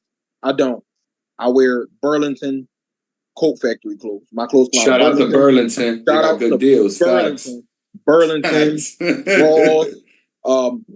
If I can find a nice Kohl's or even a Boscov's, I go to stores like that to get my. Shout out to Pennsylvania. Y'all don't know about no Boscov's unless you're in that word. Unless you, shout out to Boscov's. You know, like I told you the other night, I drive a 2010 Altima with tape holding down the trunk because I broke the damn trunk latch. And the trunk latch ain't up but $20 from the junkyard. But I ain't got time to go down there right now. I got other important things to do. I ain't trying to impress nobody. And my car gets me from A to B. I don't care nothing about it. So that's what I brought to social media. I brought the real side of boxing that most fans and most people in general don't see, because y'all are used to seeing people on pay-per-view make a certain type of money. Even Caleb talked about that in one of his other interviews. Like, he was sleeping on a mattress at his friend's house. You know what I mean? Before he made it, you know, he even had some fights. But the money don't work the way y'all think it does in boxing, man, especially when you're independent, you're not signed to a major label, etc. So I took that with social media. I wasn't always boxing. I used to do poetry. Long story short, my daughter needed open heart surgery at 3 months old. And after she had her surgery, I just knew I needed to do something bigger than myself to make sure that her life would be good. So I started boxing to try to provide a way for my daughter. That was roughly 6 years ago, because she's 6 years old, but I've been boxing for 5 years, going on 6. And, you know, she healed from the surgery. Great, mashallah, everything. So it was beautiful. But still, you know, 6 years later, I got 6 kids and, you know, I mean, 5 daughters and 1 son. Bless. So I still got to take care of my kids. I still got to do what I do. I'm going to close with this. If you are a boxer in today's day and age, use social media to your advantage. I cannot stress this enough. Use social media to your advantage. You will make more money on social media than you will on boxing, especially when you first start off. If you're using social media as a toy or as something for fun, I hate that for you, and I feel so sorry for you, because you are missing out on all of the opportunities. Social media is currently, by the mercy of Allah, changing my life. And I cannot make this up. From brand deals, to working with big companies, to being able to do give backs to my community, everything. I'm actually about to do a huge raffle in a couple of weeks where there's 3 winners.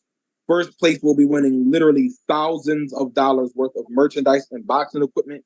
Second place will be winning thousands of dollars worth of merchandise and equipment. And third place will be winning hundreds of dollars worth of merchandise and equipment. All because of the branded companies that I'm working with and are helping me out with these sponsorships and these things. I'm only able to do this for my community because of social media and boxing. Get on social media, make money, and change your life. Say less, say less. So before you go, first and foremost, just want to say thank you, Jay. If y'all didn't know who Erron Peterson is, the Junkyard Dog, goes by Jay. I hope y'all do now. We'll definitely, talk again in the future. And I'll just advise all y'all, man, keep up with all levels of boxing. There's great fighters at all levels, and there's dope fighters coming up that you might not even know about. And today you just met one from Philadelphia. And I'm going to go ahead and, what up, Ty? We're going to go ahead and get my man Tah Smalls. But before we go, I forgot to ask you this question. Jay, where in Philly you from? Let the fans know. I'm from out west. I'm from West Philly. I'm from 56th Street. There you go. Shout out to Larry's. I've been to Larry's over there on the west side. On the west side, yeah. Yeah, them chicken wings is fire. Shout out to Larry's. Oh, yeah. Nah, no kidding. Yeah. No doubt. Well, Jay, thank you for your time. You're more than welcome to hang out. I know you probably got to go. You're a busy dude. But again, chat, that's my man, JYD, the Junkyard Dog. We appreciate it. Sorry if I went over my time. No, I did. You good, Jay? I did. I'm a chatterbox. I ask a lot of questions. I'm about to go to sleep for work. Shout out Tah. Shout out Greg. Shout out to everybody that's going to be on this joint. Shout out. Say less. Good looking, Jay. Good looking. All right, y'all, before we get into this, just want to remind y'all, this is episode 5 of No Holds Barred. This is the Philly special, where we bring in Philadelphia folks y'all very familiar with, Some of y'all might not be. This is one of those folks that y'all might not be, but y'all 100% should be, and I'm excited to introduce them. Please stay in the chat with us, rock with us. If you got questions, let us know. We have a special guest coming towards the end of our chat, so just hang tight. Here on FightHype, we do our best to deliver, and I got one for y'all today. But I got a 147-pound welterweight, 11-0, 8 KOs, 25 years young, trained out of Boise, Ennis' dungeon. Philly's own Tah Smalls. What up, Tah? What's going on, man? We cooking, and we glad to have you in the kitchen with us. Thank you. Appreciate you, being Tah. here. For sure. Now, before we even go any further, just gotta ask, so that we definitely let everybody know, where in Philly you from, Tah? North Philly, Badlands, like Killington area. That's probably the most familiar part y'all gonna know. Yeah, the Badlands, no doubt. North Philly in the building. So I'm excited to introduce Tah to y'all, and we're gonna get into a lot about him. But I just want to start with this, Tah. Obviously, your career's getting off to a good start. You're 11-0. You got 8 KOs. You got another fight coming up this year on November 1st. Yeah. But for the fans that don't know, and even for myself, educate me a little bit. I seen that your amateur background isn't as extensive. So is there any reason for that? Did you get a later start? What brought you into boxing, and why not so much amateur work? I feel like it wasn't too much amateur work because I don't even think it's crazy because me, Bozy, and my dad were just talking about it like 2 days ago, but I'm not even sure I might have had one novice fight and then I went straight open. You know what I'm saying? And then all my fights were basically tournaments. You know what I'm saying? And then, never made it to where I wanted to be, but I always made it to the finals, got ganked a couple times, it's the amateurs, so that's what you expect. But that was mainly the main thing, man. Once I got ganked a couple times, like, it was for sure wins. Once I got ganked, I told my pop, like, either we turn pro, I'm gone, man. Like, yeah, you off to a hell of a start. No, that makes sense. I just think sometimes folks, they get caught up in these like records or what somebody did, and there's a lot of great fighters who have very valid reasons for why maybe something might not be the way it is in the amateurs, but they turn out to be outstanding pros, and you off to an outstanding start. Again, 11-0. Nah, you're welcome. You're welcome. Your work is what speaks for you. So for sure. But 11-0, 8 KOs. You had a fight early in the year. You're gonna have your second fight this year again on November 1st. So just talk to us a little bit about what can we expect in that fight. I mean, I'm going in there to put on a great performance. You know what I mean? Get the knockout if he opened it up. He showed me something. I'm gonna go ahead and take it, get him out of here. You know what I mean? I wish I would have been, 10 times more active this year. I was supposed to fight so many more times than I actually did. But it's politics in boxing. Guys pull out. It's a whole lot of things that go on that's out of my control. So all I can do is train. Nah, facts. So 2025 is around the corner. And again, you starting to make your move onto the scene. What's your goal for 2025? Between you, your pops, Bozy, what would you like to see happen? I would like to get a belt, man. Get some belts. Of course, I ain't at the, I guess, to the people, I ain't at the level for the world championship belts, but anything I can get, man, just, throw a dog a bone. I'll take an NABA, and I'll take any type of belt. I'm trying to get something to put around my waist. Activity level, hopeful to see what, 2, 3, 4? Yeah, if I can, more than that, man. I'll be trying to be active, but like I said, some things is out of my control. Nah, no doubt. Obviously, the business of boxing is a little tough sometimes, but I hope for the fight fans, which includes myself, I'm a fan first. We get to see you as active as possible next year, and I want to talk to you about something because again, some of y'all may not be familiar with Tah, but Tah Smalls. One of the things you should know about him is he's part of one of the illest father-son coach duo training situations that we got going on in boxing today. For sure. For the folks who are unaware, Tah, his dad, Lawrence Smalls, works alongside Bozy Ennis, and they both train Tah and Boots. So just talk to us about that situation, how it came to be, when it started, how it started. I mean, we always knew them, but when I first got serious in the boxing, you know what I mean, we was in another gym.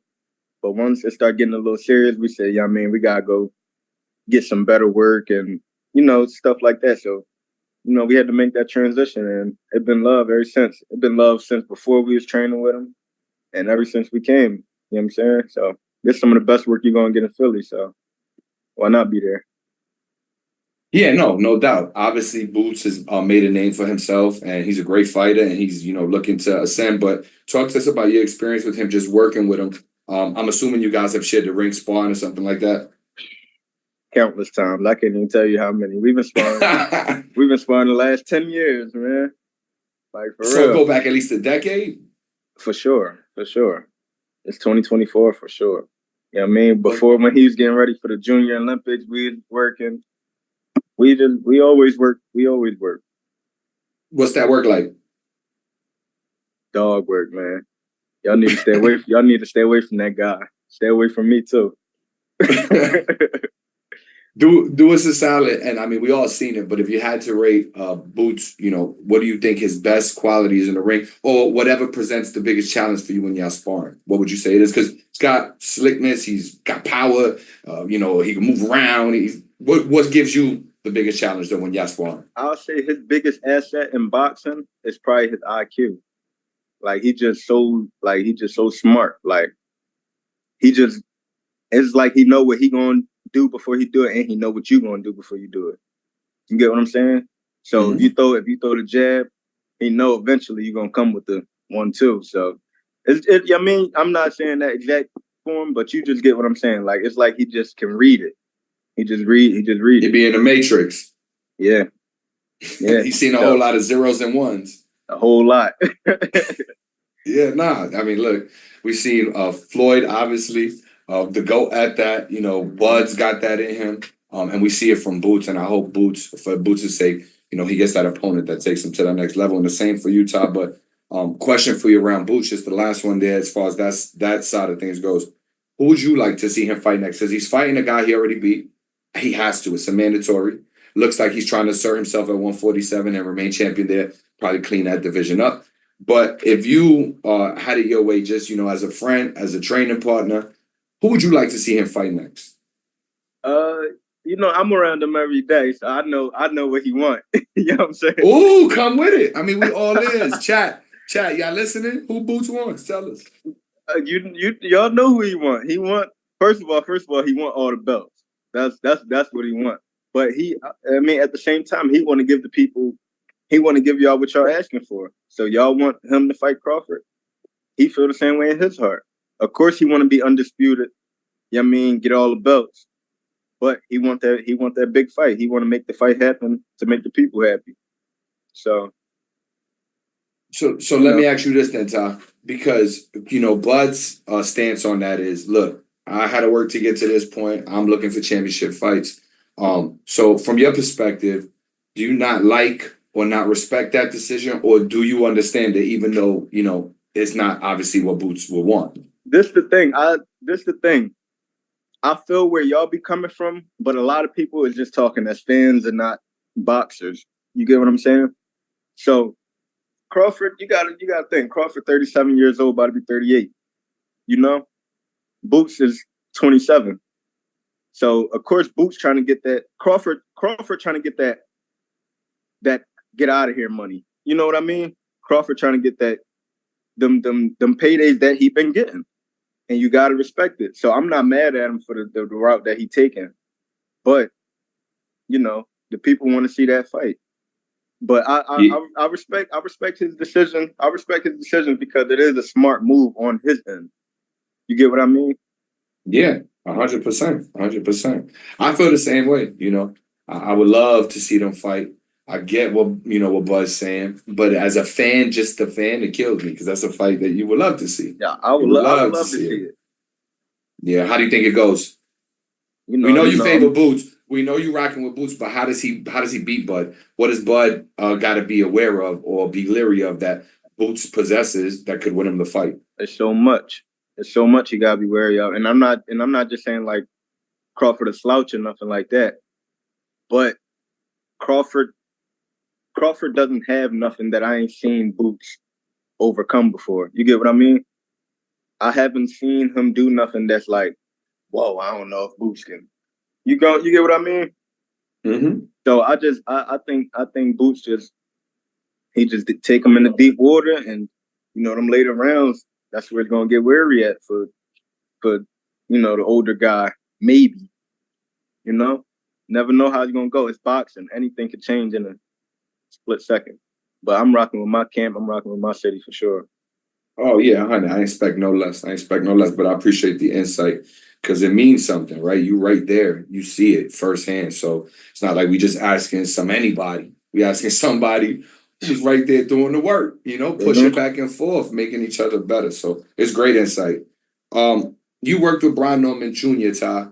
He's worked with Boots too, obviously. So he's been in and around your camp. To put two and two together. Y'all all done work, right? Mm-hmm. So just really quick, describe that work for me a little bit and just tell me what do you think about that Boots Norman fight not happening? Why didn't it happen, in your opinion? I don't think that it's at the moment. I don't think it's nothing that's really benefiting Boots. You get what I'm saying? So it's not like if Boots wanted to fight him, I mean, of course the people probably want to see it just to keep the strap. active. The strap though, you don't think the strap? All right, that's the main thing. That's the main thing. But as far as everything else, of course, Boots want to be undisputed, so that's why he's trying to. That'll be the main reason for the fight. But as far as anything else with the benefit, I don't really feel like it benefit Boots too much.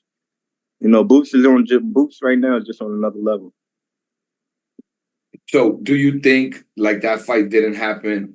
Like, why do you think that fight didn't happen? Because there was negotiations supposedly. It wasn't on. I guarantee it wasn't on Boots' side.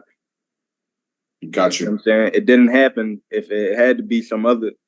The other side, because I just know he taking everything with open arms. So you worked with both of them. How does that fight go?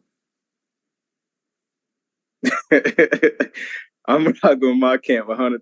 Oh no! I know you got Boots, but how is Boots beating Brian? Like from what you've seen, you seen them work. What was that like? I mean, dog work, man. It was dog work. I mean, of course, Boots got the better half. You got to keep it. You got to keep it honest. And I'm sure if you was to ask them, they'll say Boots got. I mean, they probably wouldn't, pride thing, but Boots got the better half of them. You know what I mean? Then knock him out or nothing like that, but it definitely could have got there. And I feel like in the fight, 8-ounce gloves, 12 rounds, I feel like it'll definitely go to that point.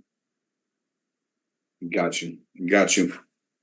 So one other thing I wanted to ask you about before we get, some important stuff about you out there for sure, just Africa. So for some who don't know Africa or know him by that name, that's Richardson Hitchens. He's got a big fight with Liam Paro. I know you've done work with Africa before. What do you think about Liam Paro? Is he ready for it? It's a big challenge. It's the guy who just beat, Subriel Matias, who most people I would say weren't stepping up to fight.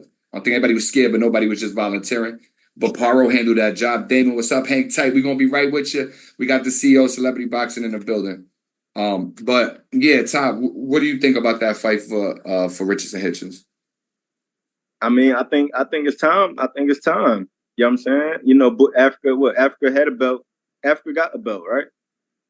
Right now, no, not at that weight. Not at 140. Oh, what he got the belt at 35? I don't know. I don't know that he was a champion. If I'm not mistaken, Africa might got a belt. If he got a belt, it's not one of the major belts. So that's what he's fighting for. Oh, he's fighting for the major belt at 140. Okay, so that's my mistake. That's my mistake. But yeah, I'm saying that's all good. You know what I mean? Just like him, him and Boots been in the amateurs, moving along, fighting each other and all that. So, Africa been in the game for a minute. So I feel like it's about time for him to get one of those big shots, big belt, and we're gonna see how he handles himself. Got you. Appreciate that insight. I can't wait to watch it. Yeah, me too. I'm gonna be in Puerto Rico when that happens. So shout out to Africa and Paro. I think they're gonna put on a hell of a fight for sure. So before we let you go, Tah, just tell everybody where they can find you, what they should know about you that maybe I didn't touch on, And just any news that you'd like to share. My Instagram, my social media is at Tah Smalls, TAHSMALS. You know what I'm saying? I fight November 1st in Texas, Red Owl main event, TV debut. So I'm super excited for that. I feel like it's long overdue. And like I said, I'm out here trying to get a belt, man. Trying to get anything I could put around my waist. No doubt. And you got support here. Just know that, Tah. I'm happy to have had you on. Appreciate you. Happy to have had you on here today. I think today, everybody in the chat, this is about, bringing some folks on that y'all know, but making sure that y'all aware of some folks that you should know. And Tah Smalls is definitely somebody that y'all should be aware of. He got the pedigree. Y'all know who he worked with. Y'all see the record. He put people down. We look forward to talking to you again in the near future, Tah, for sure. I appreciate you. I appreciate you for having me. Yeah, say less. Shout out to my man Snoop. And we definitely gonna keep up. If you ain't doing nothing, stay tuned. I got a special guest coming at the end. Everybody in the chat, be aware at the end of this live, we got a special guest. So just rock with us. And this is the Philly Special 1. I can't wait to do a Philly Special 2. So we'll talk soon, bro. Thank you for having me, man. Say less. Thank you, Tah. Shout out to your pops. Tell him I said what up. I got you. All right, bro. All right. Mr. Damon Feldman. Now, before we get rolling here, do me a solid, Damon. You think you could turn the camera to the side? Yes. Yeah, so they could see the best. But listen, if y'all don't know who this is, let me take a second to introduce this guy that I got with me today. He's an author, he's a businessman, he's a promoter. He's the CEO of Celebrity Boxing, Philadelphia area native for sure. But he's got some new stuff going on, and I'm excited to talk about that. But Damon, man, thank you for joining me today. Oh, man, great to have. Thanks a lot. Yeah, for sure. So, Damon, we asking everybody, because this is the Philly Special. First question really quick for all our Philadelphia fans out there, just people interested. What do you rep as far as Philly area? Where you from? I'm from the suburbs of Philly, but, I trained when I was fighting in North Philadelphia, Champs Gym. There you go. For anybody who is unclear. Let's get right into it, Damon. Yes, celebrity boxing is not new. It's been around a long time, decades. Yeah. You've, asserted yourself in the position as the man who makes that stuff happen.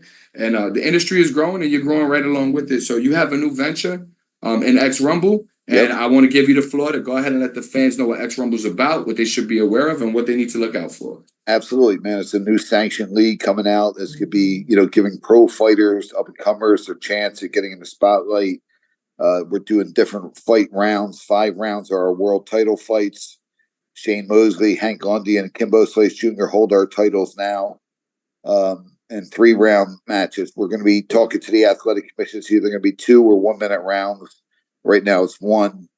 And we get more action. We're doing knockout of the night, fight of the night, fighter of the night to give incentives to fighters to really fight hard, give them their opportunity. And what our company is all about, we're powered by Celebrity Boxing, which we build up to a massive name. We want to give the fighters opportunity, give them their chance in the spotlight, man. You know what I mean? I'm a former undefeated fighter, so I understand, you know what I mean? Being in the shadows of everyone, trying to get there. I love Philadelphia and all these Philly fighters. I mean, North Philly, if it wasn't for North Philly, Champ Jim, guys like, Fred Jenkins, guys you probably not heard of, like Fred Jenkins, all the good trainers out there, man, like, Alpha Nell, Bowie Fisher, all the fighters, man, Terrence Rain. There's so many guys, man. It just helped raise me, help me be who I am today. Yeah, no, for sure. Look, like I said, for anybody who's unaware, Damon didn't just start this. Damon, correct me if I'm wrong. I want to say your first fight was 96, 95? Before that? Yeah, it was back in the 90s, 90s. I was obviously really young when I turned pro, and I just basically, went 9-0, Blue Horizon. I fought there 8 times, the Civic Center once. It was a great experience, man. Yeah, and again, Celebrity Boxing. You've grown that brand is synonymous with Damon Feldman. When you see some of this other stuff happening, and you see Celebrity Boxing happen now in other forms and formats across the world, what do you think about it, man? No, I mean, it's given up. Everybody has an opportunity, idea, but the thing is, there's strategies, man. It's not easy to put these things on. You have to know how to do it and make sure everybody's safe and do it properly. And and you want to give the fans what they want. I learned 20 years doing this, man. From I did it with Dick Clark Productions, Fox 20 years ago to recently put on Shane Mosley, Roy Jones as matches, guys like that, man. I had some legends fight on this card, and I learned basically the hard way, you know what I mean? And I love giving guys their opportunity. And, we also have like Hank Lundy, man, who's our world champion now. He's a legitimate fighter. We're giving these guys the opportunity to become a champion again, or a champion for the first time, get them in the spotlight, be part of the press conferences. That's what boxing's all about, man. Boxing's entertainment. And that's, if you had told me 20 years ago, celebrity boxing type fights were going to take it over, it was a dream. But now it's the truth, man. Nobody wants to see 12-round fights anymore. They want to see shorter fights, shorter rounds, and guys battle it out, Nah, no doubt. I was at the last fight in Harrods Casino. Like you said, we had Shea Mosley on the card. We had Hank Lundy there. We had Dame Dash hosting. So you definitely know how to put on an event. It was exciting. I think all the fans that were there had a great time. And we can't wait to see more. So I got to ask, I'm sure your phone is buzzing all the time and people, I want to fight on this. But what celebrities can we expect, or what notables or what fighters, anybody that you in talks with to potentially come on that you could share with us? Yeah, we should be on the lookout for? Hey, my Rolodex is who's who. It all takes some money to get them on board. But our next fight we're scheduled right now, we're December 14th. We're going to do like a little tryout event, probably back at Harris. So we're looking, for some people that want to sign up. We give everybody opportunity, and they just have to follow our rules. But then February 8th, we're back in the Bahamas. Kimbo Slice is defending his title there. Down in the Bahamas, this is dad's. It's a tribute fight for his dad. His dad died few years ago, and it was a legend in the bare knuckle thing. So he's Bahamian, and we're doing a big thing in the Bahamas. And also the guy from Real Housewives, Joe Giudice, one of the big stars on there. He's Joe Giudice. He's boxing. He's taking on Jennifer Lopez's ex-husband. I was thinking. I was like, hold on. How you got Joe Giudice in the Bahamas? Damon, you're a clever man, Damon. Well, he's not allowed in the U.S. yet, but we're working on getting him back. Giudice is cool though. He has the whole Real Housewives community. And, I get into things. I don't just put things together anymore. It's very strategy, man. You got to do it and give the former champions their opportunity to shine again. I've worked with Riddick Bowes, James Buster Douglas. All these type guys have been part of the platform, hosting, Aaron Superman Davis, Michael Nunn, and a lot of former champions. We're looking, like a lot of these up-and-coming fighters from Philly, they can become champion. Then you never hear from them again. You want to make sure they keep their name in the spotlight, and different business opportunities and just staying in the fight game. Because the new athletic commissioner for Pennsylvania, the guy is phenomenal, man. He's bringing big fights here. Ed Kunkel. The other guy was just a mess, man. And I got to expose some of these guys, man. They don't know the sport, man. They don't know what it's like to get really punched in the face and know how you're going after your dream in boxing to fight and train every day. But yet you're saying the guy can't fight this guy after they train for 8 weeks or 9 weeks and they're dedicated. It's just terrible. But Ed Kunkel is doing a phenomenal job. He's bringing big fights. Boots is fighting here again November 9th. He got bare knuckle fighting championships. My brother's company is going to be here at the Wells Fargo Center in January 25th. And some great things are coming, man. Yeah, I'm happy you touched on that because, sometimes as fans, when we think about like the holdups in boxing, we just look at the promotional companies, right? And unfortunately, we lay the blame there sometimes, like, oh, this fight didn't happen because this promotional company wasn't, trying to make it happen. But it goes beyond that. There are local commissions in every state that run these things, and sometimes they can become an impediment. And it's important as boxing fans to understand that, unfortunately, we don't have one regulated commission. We have 50 of them or whatever. Yeah, something has to be done. I think it'd be a lot better for boxing. I mean, boxing, look, you got some great promoters, Rodney Rice, Teflon Promotions. Who else? You got Danny Garcia doing the Taylor Garcia. That's really good for, Garcia bringing that out. And there's a lot of other, promoters here in the Philadelphia area really pushing hard. You got Derek Gramling coming out with Savage Lace Promotions in Rochester, New York. And I do different things with some of these promoters, you know what I mean? Like, just to help push them, you know what I mean? Because these guys are doing a great job, man. Rodney Rice sells those places out. Teflon Promotions did a phenomenal event at, it was at the Leah Core Center. He's doing another one. This is what's keeping boxing alive. But you also have a great athletic commissioner that's really pushing this because he wants to see the promoters and fighters do well. And that's very important. Not just worrying about what politics wants to do. It's not about the politics. It's about the fighters. These guys going after their goals and dreams. Now, you hit the nail on the head with that. So with that, let me transition and ask you a question that I'm sure the fans would love your response on. Sure. You know, you don't just come from, you know, or excuse me, you don't just run celebrity boxing and that's all. You come from a family of businessmen, right? Your brother owns or is involved definitely as an owner in BKFC. Yeah. And I got to ask, because he's got a very notable person on the board there now, Conor McGregor. Yep. Can you offer any insight? Do you think we'll ever see Conor McGregor in a BKFC fight, Damon? What do you know? What can you tell us? I don't know, man. We might do X Rumble. Maybe Shane Mosby will fight Conor McGregor, man. We were in talks with that, but I don't know, man. You know, I mean, you know, my brother has a plan, and him and Conor are doing great. I mean, they're selling 10,000 seats every arenas now. You know what I mean? So, you know, having him as an additional added attraction is really definitely great for the business. I think bare knuckles good. It opens the doors. But look at Philadelphia smoking, man. Like, you got Boots coming back and fighting at the Wells Fargo. You got bare knuckle coming. This is really opening doors for fights and fight promoters and the sport of boxing, because some of these people, you see people. And, you know, look, I love the Eagles and all that stuff, but the bottom line is not one of the Eagles from Philadelphia. You know what I mean? Like, people are going out to pay to watch the Eagles, but you're not supporting up-and-coming fighters and stars. And you got Steph Fulton here, former world, you know, multi-division champion, or, you know, two division, I forget what he was, like IBF. Yeah, he had multiple belts at his division, 122. Listen, I met him 8 years ago when I wasn't driving because something happened with my car. He Ubered me somewhere, and then it was great. Next time I saw him, I was in Atlantic City. I was like, "Damn, congrats, man! Guy's a world champion, man." It's just, and that's a feeling like that. Felt like when I saw him, I was like, "Man, the cold feel went through my body." I was like, "Man, this is awesome, man!" Like, that dude dedicated himself. And the Philly fighters, if you go in these gyms in North Philly, you know, Champs Gym, and you see all these guys. Well, not Champs isn't around anymore, but you got like, you know, a lot of different gyms. I don't even know all the gyms now, Harrogate's or what's around, Front Street Gym. But there's fight gyms here, and Boots' gym, and you got like his dad. Yeah, Dungeon. His dad is a legend, man. That guy's my man.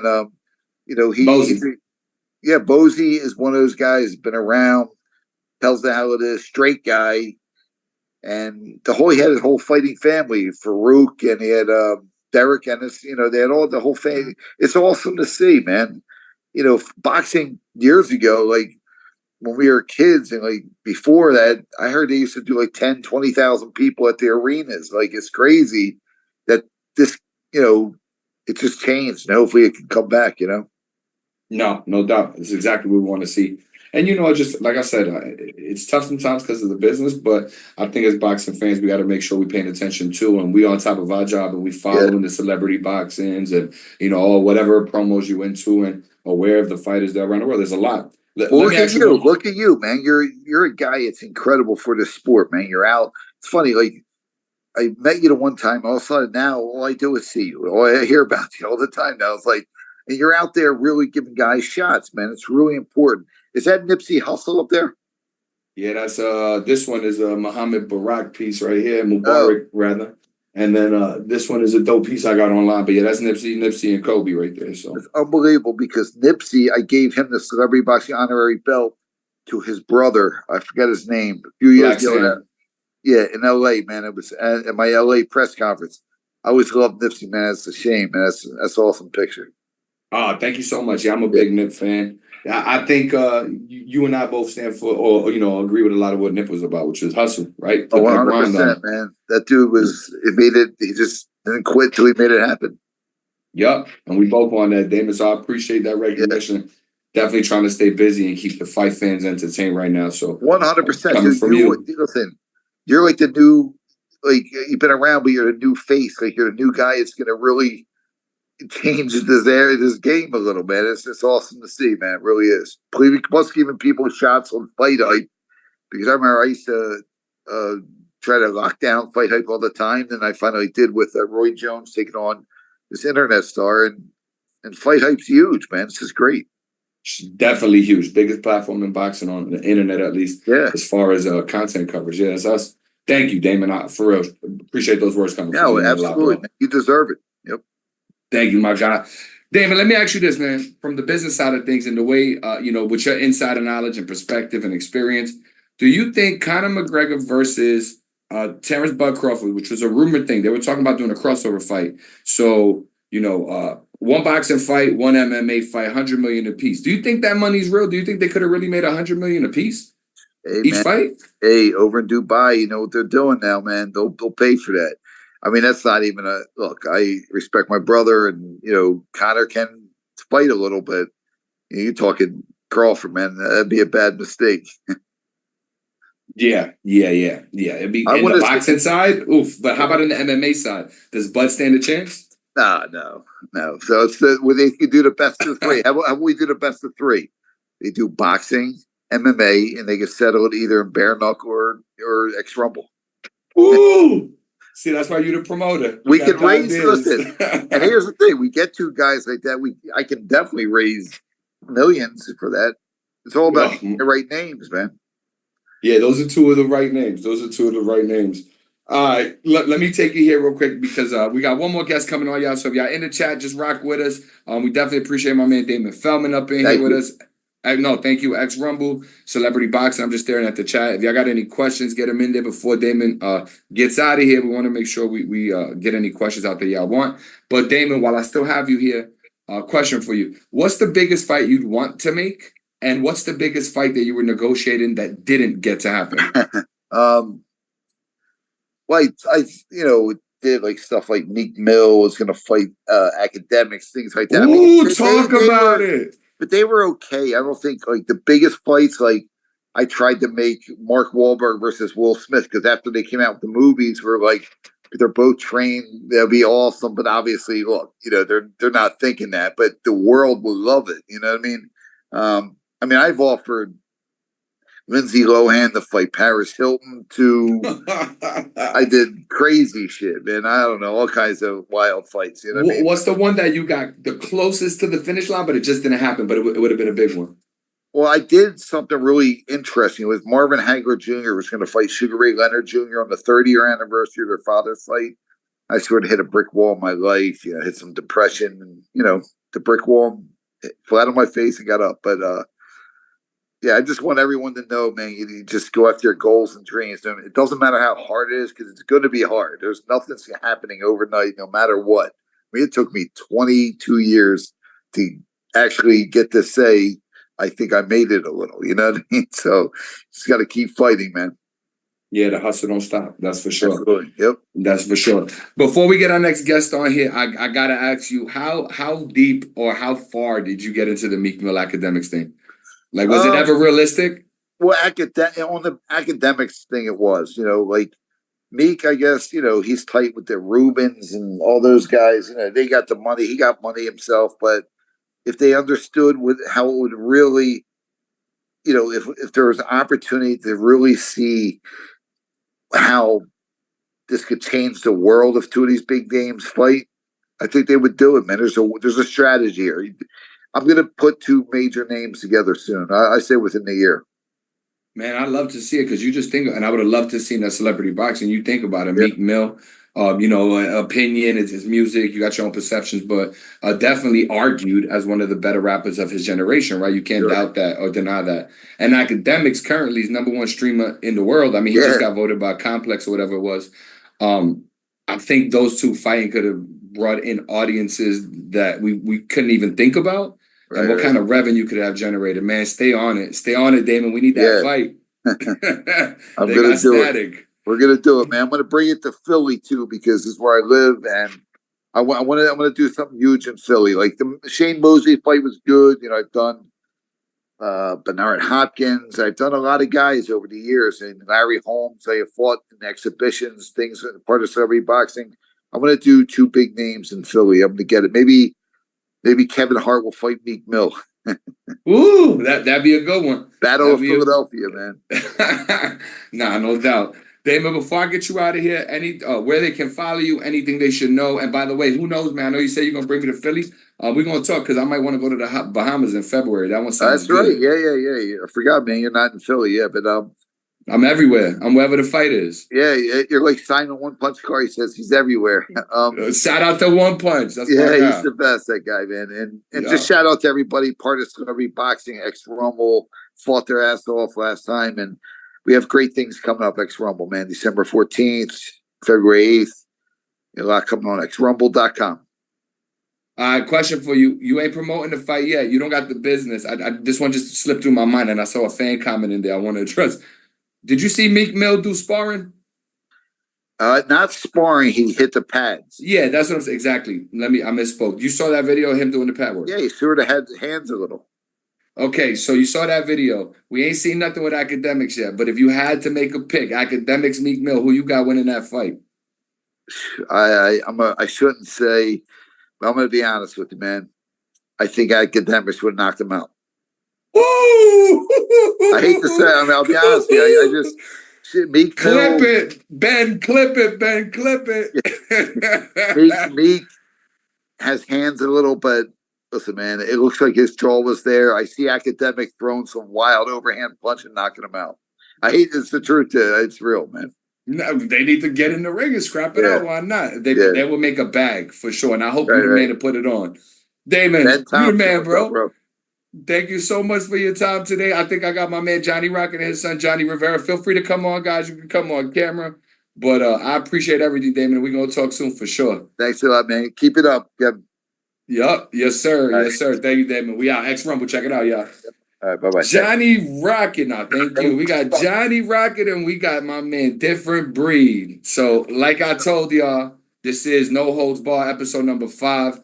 This is the Philly special. We bringing y'all people from Philadelphia y'all know, and some that y'all definitely need to know about. And we also, for those of us in the chat, I mean, look, I appreciate y'all. Share it with your friends. Put it on your Instagram. We got a special guest coming on as we wrap up our interview here with Johnny Rocket and Johnny Rivera, Different Breed. But let's get right to it, man. What's up, my guy? How you doing, man? I'm chilling, Johnny Rocket. How you feeling? With my hands, brother. No doubt. It took me 2 seconds. You too quick for me. I'm working, man. I got a lot going on, but I caught that. I've been up since 3:30, so we grinding. Let me introduce you properly. So in front of us you got Johnny Rocket. His son, Johnny Rivera, Different Breed, is a 140-pound fighter. I mean, he's a 19-time national champ. Just so y'all don't get it mistaken, we don't just bring anybody on here. This is a kid with a very, very strong pedigree. 19-time national champ. If I need me to repeat that one more time, 19 times. So, he's coming with that heat for sure. He's 4-0 as a pro. All 4 fights happened this year. He's with Swift Promos. Correct me if I'm wrong, still with Swift Promotions, right, Johnny? Well, we work with Swift Promotions. We have a strong relationship with Danny Garcia and Angel Garcia. They're like family friends, but we're not signed to anybody. He's managed by me and Buddy Osborne, and there's no reason to sign with anybody at this point. No doubt. And thank you for that clarification. I want to make sure the fans know exactly what's up with y'all. So that's definitely a good piece of info. But let's start here. This is the Philly special. What part of Philly y'all repping, man? North Philadelphia, Kensington section. There you go. Shout out to Kensington. Let's talk about it. Johnny, you got a really strong amateur background. Different Breed. Again, that's my guy, Johnny Rivera. But Johnny, how did you get into boxing, man? Talk to us about that. Oh, you talking about me or my dad? I don't want to say little Johnny. I feel disrespectful and I know I can't beat you in the ring. So I'm like, let me not call him little Johnny. You know what I'm saying? I was born and raised in my gym / church. So boxing was always all around me since the moment I was into this world. So, but when I really started taking boxing serious is when I was like 6 years old. I really started like filling out boxing and really being in the ring and training and stuff like that and fighting, competing. So now all the way up to this point. So 6 years old. How old are you now, Johnny? 12 years, yeah. 12 strong years. 12 years for sure. And you jumped into the program right away. You got 4 fights, you 4-0. So just talk to us about that. Was that always the plan? Get you in, get you going right away? And what's aside from that, like Was that the plan? What's our plans going into 2025? Are we looking to keep the same kind of activity, fellas? I mean, time is not going any slower. So I'm definitely training and I'm ready to fight whenever I can. Just keep moving up. When do you think we're gonna see you guys in the ring next? I'm not sure. Probably in January next year. I'm probably done for this year, but I'm really not sure. It's not a for sure answer, but I think in January I'm fighting out in Houston, Texas, on a Red Out card for the zone. But I don't know though. It's not a for sure answer, like I said. So no doubt. Right now, me and Buddy and Johnny. Johnny's 18. He'll be 19 in January. January 6th. Shout out to Three Kings Day. Shout out to Three Kings Day. So Johnny had 283 amateur fights. He fought any and everybody. We never ducked any work. We fought the best kids in the country. We fought the toughest kids in the country. Like you said, he's a 19-time national champion. He's 10-time silver medalist and a 4-time bronze medalist. And he's a 2-time international gold medalist. He won gold in Romania. And then last year, he won gold in Brandenburg, Germany, representing Team USA. 63.5 kilos, so 140 pounds and under, 19 under youth division, ranked number 1 in the world. So Johnny's always had a pro style. And in the amateurs, it's very difficult to win an amateur at the national level with a pro style. But Johnny is a busy pro. He'll let his hands go with the pro style. So he's able to dominate. And he had such maturity in the ring as an amateur that he was able to walk a lot of people down and stop a lot of people. Fun fact, he was the second person to ever stop all of his opponents at the National Junior Olympics. First person was Mike Tyson. The only one that came close to that was Joseph Adorno, but he couldn't stop his foe in the championship. Damn, that's a good short list to be on, Johnny. Mike Tyson? Yeah. So Johnny going to go this year, 4 fights. 18 years old, 4-0, 2 knockouts. He already had 1 6-rounder. He's already had a total of 12 rounds as a pro. We figured we put a hold to it, let him get stronger, let his body fill in. He works construction as well, makes good money with Local 57 as of right now. And then January going into February, we don't know exactly what's he going to fight in. But the future looks bright. And if we get an opportunity to be on the Zone Red Owl or on one of Danny Garcia's cards or anybody's cards, we're going to take that opportunity. But next year, me, Buddy, and Johnny want to stay busy. We're looking to get 6 or 7 fights next year. Ooh, yeah, that'd be tough because that puts y'all right about 10, 11 fights before the end of 2025. All 6-rounders, and then the last 2 fights before the end of the year, hopefully 8-rounders. Got you.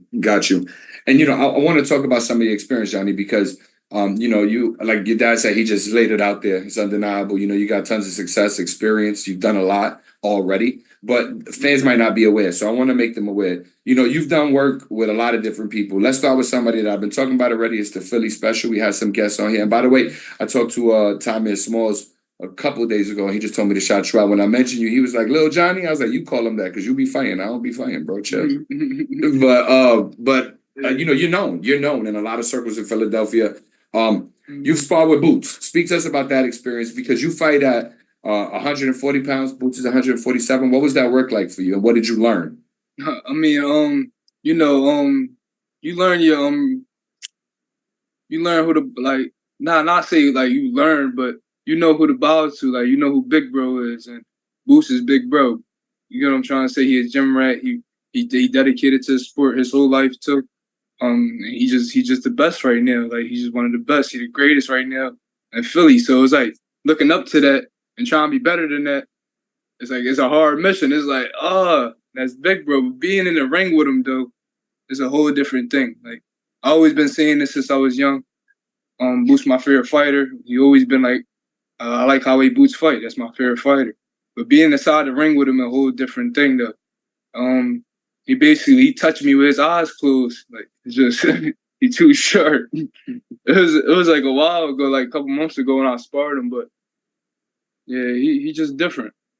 He different. He can fight both ways, like, naturally. So, I don't really know how to explain it. What would you say was the thing that was your toughest challenge? that you try to overcome while you were doing that work? Who Boots? With Boots, yeah. I just try to stay as sharp as possible with him.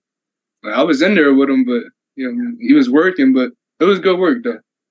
But I just try to stay as sharp as possible. So when I threw it right back to defense, it's really nothing you could really do. Somebody when he a big bro, you're looking up to him since you were a kid all the way to now. So I don't know. Nah, no doubt. I think that's really good insight. Boots is different. It's Boots. Now you hit the nail on the head and exactly where I'm going with it, right? Because Boots he's definitely got that reputation for being different. But and if Johnny, right, just from having worked for him, if you had man, I'd like to see this. Who would you like to see Boots get in the ring with next? Because he hasn't had the opportunity to fight a notable name, right? I mean, it's all great fighters. They're fighters, but the name is what he needs to get to that next level at this point. If you could see him fight any one person next, ideally, who would you like to see Boots fight? Like to see him fight. I'd like to see him fight Crawford, but to me, in my opinion, like I'm always gonna go for Boots, like, cause like I said, he big bro. He big bro to all of us that's under him. But I feel like nobody could beat Boots though. I just feel like he on a different level. His mind on a different level. It's just boxing and sleep. So it's gonna be hard to beat. It's gonna be hard to beat that. So I feel like Boots could really get in there with anybody and beat whoever it is. But I would like to see him with Crawford though. But I feel like Crawford, he's still like he older. You know what I mean? So look in a different way. I like Crawford, but Boots. It's like you can't ask me that. I'm gonna go with Boots every time. But I feel like he's the best. You know what I mean? But yeah, I don't know. I feel like Crawford older, and this is Boots' time. Like nobody better than Boots. Yeah, no, for sure. And again, coming from somebody who's done the work with him, who's in the city with him, who's been around him, is great insight. And you've worked with other people. You obviously, coming from the Northeast, somebody that's in that area, popular amateur, Shakur Stevenson. Can you just talk to us about your work with Shakur, what that was like, and what do you think about a Shakur Tank fight? Who you favor in that fight? Well, so both with Shakur and Tank, they both, like I said, in the sport of boxing, you know the real boxers, you know the real recognized real boxers. You get what I mean? So when you look at Tank and you look at Shakur, they fought in the amateurs with it. They went pro. Now they big names now. So they both good. And I know Coach Calvin. Well, I think we lost Johnny Rocket. And I think we lost his son. We'll give him a second to join. I'm going to look through the chat while we wait for him to come back on. And I'll shoot him a text. He might have just lost connection. Hold on 1 second. Yeah, good. All right. We'll see what's up. But let me go ahead and just take a look at the chat really quick. Make sure there's nothing in there. If y'all got questions, man, look, I appreciate y'all for rocking with us this long. Johnny Rocky just let me know they're trying to get back in, so they'll be back in a second. But if y'all got questions, put them in the chat. If y'all just chopping up with one another, that's cool too. If you need to know something, I'll ask it for you. We're getting closer to the end here, but again, hang tight because I got a special guest coming, y'all. Special guest coming to wrap this up with us. And Johnny Rocket is back on the phone, so we'll pick it up from where we left off. But no biggie, there y'all go. So sorry, bro. I don't know why the reception dropped. You know, it is what it is. The electronics is supposed to be smarter than you, and still they have hiccups. So nothing's perfect. The only thing that's perfect is Jesus Christ. That's it. Amen. Do me a solid though. Turn that camera for me real quick, Johnny Rocket. There you go. There you go. That's it. Where did we leave off at, Johnny? Tank and Shakur and me. Yeah, hit me with it. Yep, Tank Shakur. So like I said, so both of them, they both big bros. So it was like I would never like try to take away anything that they got. They both got their own natural abilities. They both where they at because they put their mind into it, and obviously they both got a good team. But they both like big bros because I grew up with I don't know Emmanuel Chance and his two brothers Ray John Chance and J Light Chance. So they're brothers, but they out of Newark. They put me on game. They like Shakur. Yeah, they like Shakur, little brother. So I've been with them, and other people too. I fought people out in Jersey. I'm from New York, so so I'm close. I'm close with them. So I knew Shakur probably with him not even knowing me when I was a kid, but me growing up. So it's like Shakur, like big bro too. You know what I mean? His cousin, I'm cool with his cousin. Sparred with his cousin on the OTC in the training center. Zaquan Moses. I think he coming. I think he coming down November 9th to fight on the boost card, right? Dope. But that's what I'm guessing. But Zaquan Moses, he's the one that beat Zay. Yeah, he won. He fought Troy in the championship U.S. Nationals, right? No, I think he fought Carmel. No, he ain't fight Troy though. He fought Troy in the quarterfinals in the U.S. Nationals. Yeah, but Newark is like almost like Philly. So I think Zaquan beat Carmel. But to answer your question though, they got some insider info. Go ahead, Johnny. With the sparring Shakur, he just another one. He's just too sharp. It's like he right there in front of your face. You can feel his whole presence. But it's like it's kind of making me like want to throw, but I don't want to throw at the same time because how alert and how sharp and how like focused he is right in front of you, and it's like you can't touch him. It's just a different type. It's a different type feeling being in the ring with him. And he had all them eyes on him. So just being in that ring sparring him, it felt like I had all eyes on me. But not how the pressure, like how he felt before. So it was just an honor to be in the ring with him, share the ring with him, throw punches. But it's dope. I mean, again, dope insight because him and Boots, definitely top level work. So sharpest people out there. No, that's dope insight, Johnny. You know why? Because again, a lot of times you'll hear somebody say something crazy like, "Oh, who is this guy? Or, where's he from? Or what has he done?" They don't realize that you don't just start boxing at 1-0. You more than likely you've had a background, you've been doing it a while, and you put in work. They just got to do their research. So for those of you who are unaware, Johnny Different Breed Rivera has been putting in the work. He just told y'all his work with Boots and Shakur. And, again, his amateur background, for anybody who was unclear, we clarified at the beginning. And this will all be up for everybody to go back and check on live. But, yeah, no. So, no, you don't favor anyone? You see it as a 50-50, Shakur Tank? No, I don't see it as a 50-50, but that's what we're going to say, though. Because I've never been in the ring with Tank neither, though, so I couldn't really say. Got you. Yeah, so I couldn't say because I've never been in the ring with Tank, but I feel like, but I look up to Shakur on a boxing standpoint more than I do for Tank. You get what I'm trying to say? Yeah, you put in work. You got experience. Yeah. So I like Shakur's style overall. Shakur and Boots, they my favorite fighters. So I try to mimic their style as best of my abilities to put it in my style though, to make into my own. No doubt. Couple questions for y'all before I let y'all out of here. I don't want to tell y'all too much, but the fans should know this. Johnny, you were 1-1 versus somebody that is getting a lot of looks right now. He's getting some attention.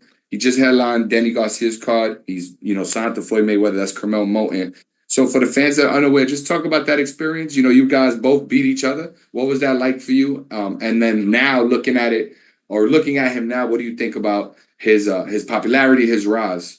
Well, with that, everybody got their own journey. So right now, he on a big platform right now. It's that's kudos to him. I'm proud for him.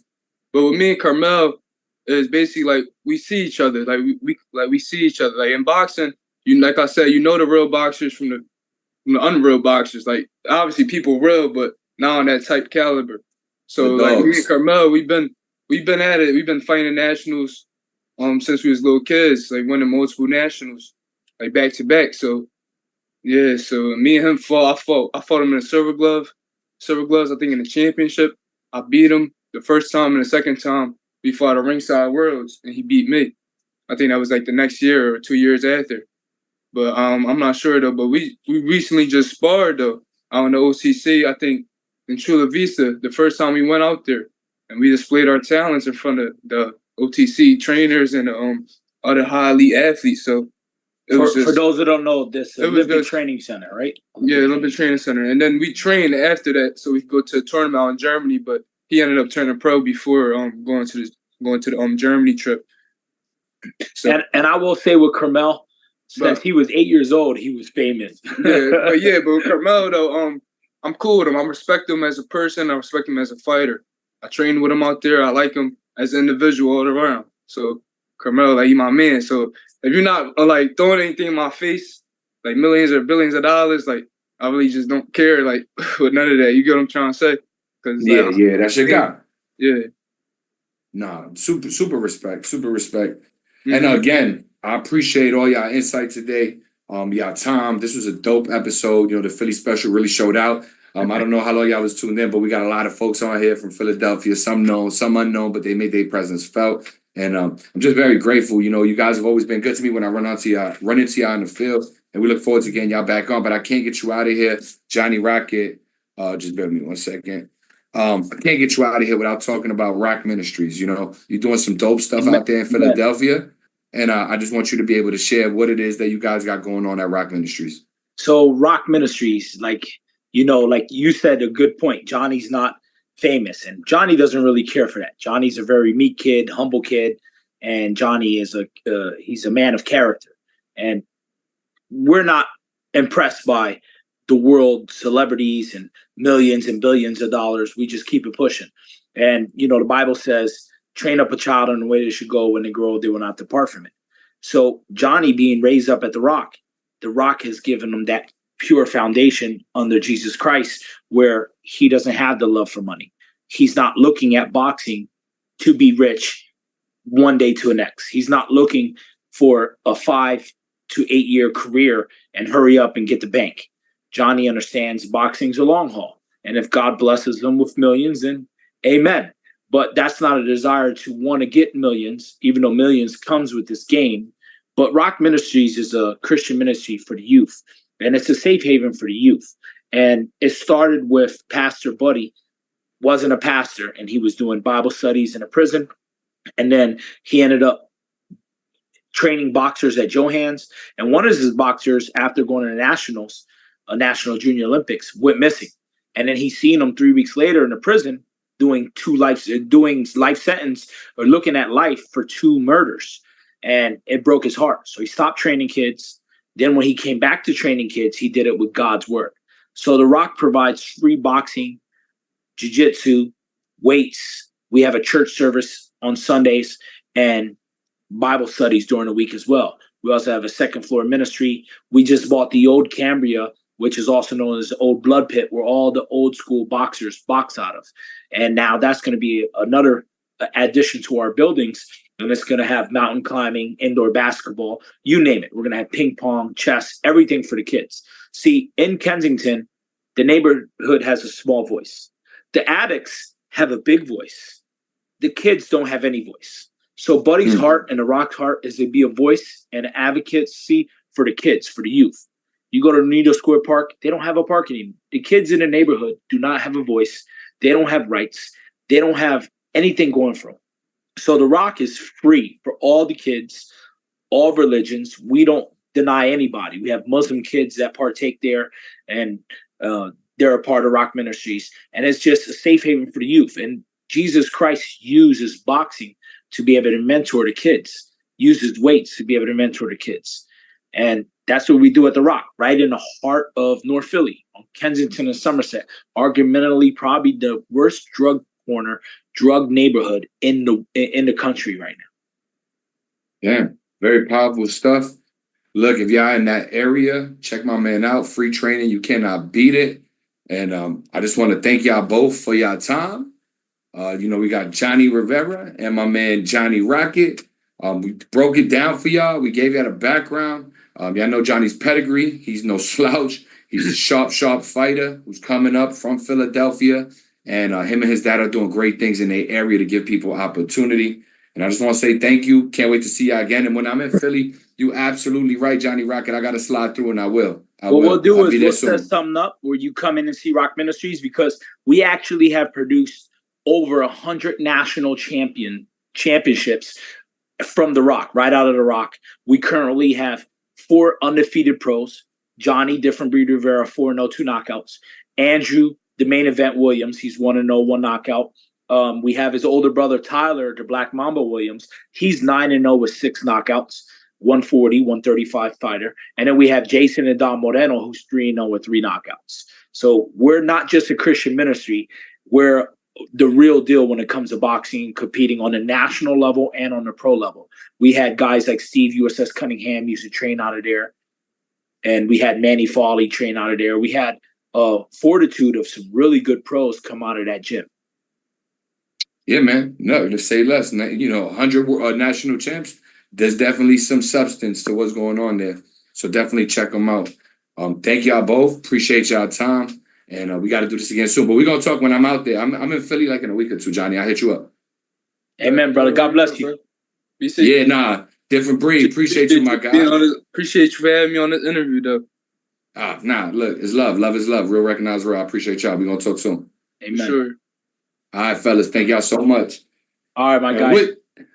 And with that, if you in the chat still, if you're not in the chat, go tell a friend to hop up in here. We're going to wrap this up. We got a special. Y'all more than welcome to chill if y'all want. Y'all ain't got to leave, but we definitely hit the gym. So peace out, my brother. Do your thing. Do y'all thing. I appreciate y'all.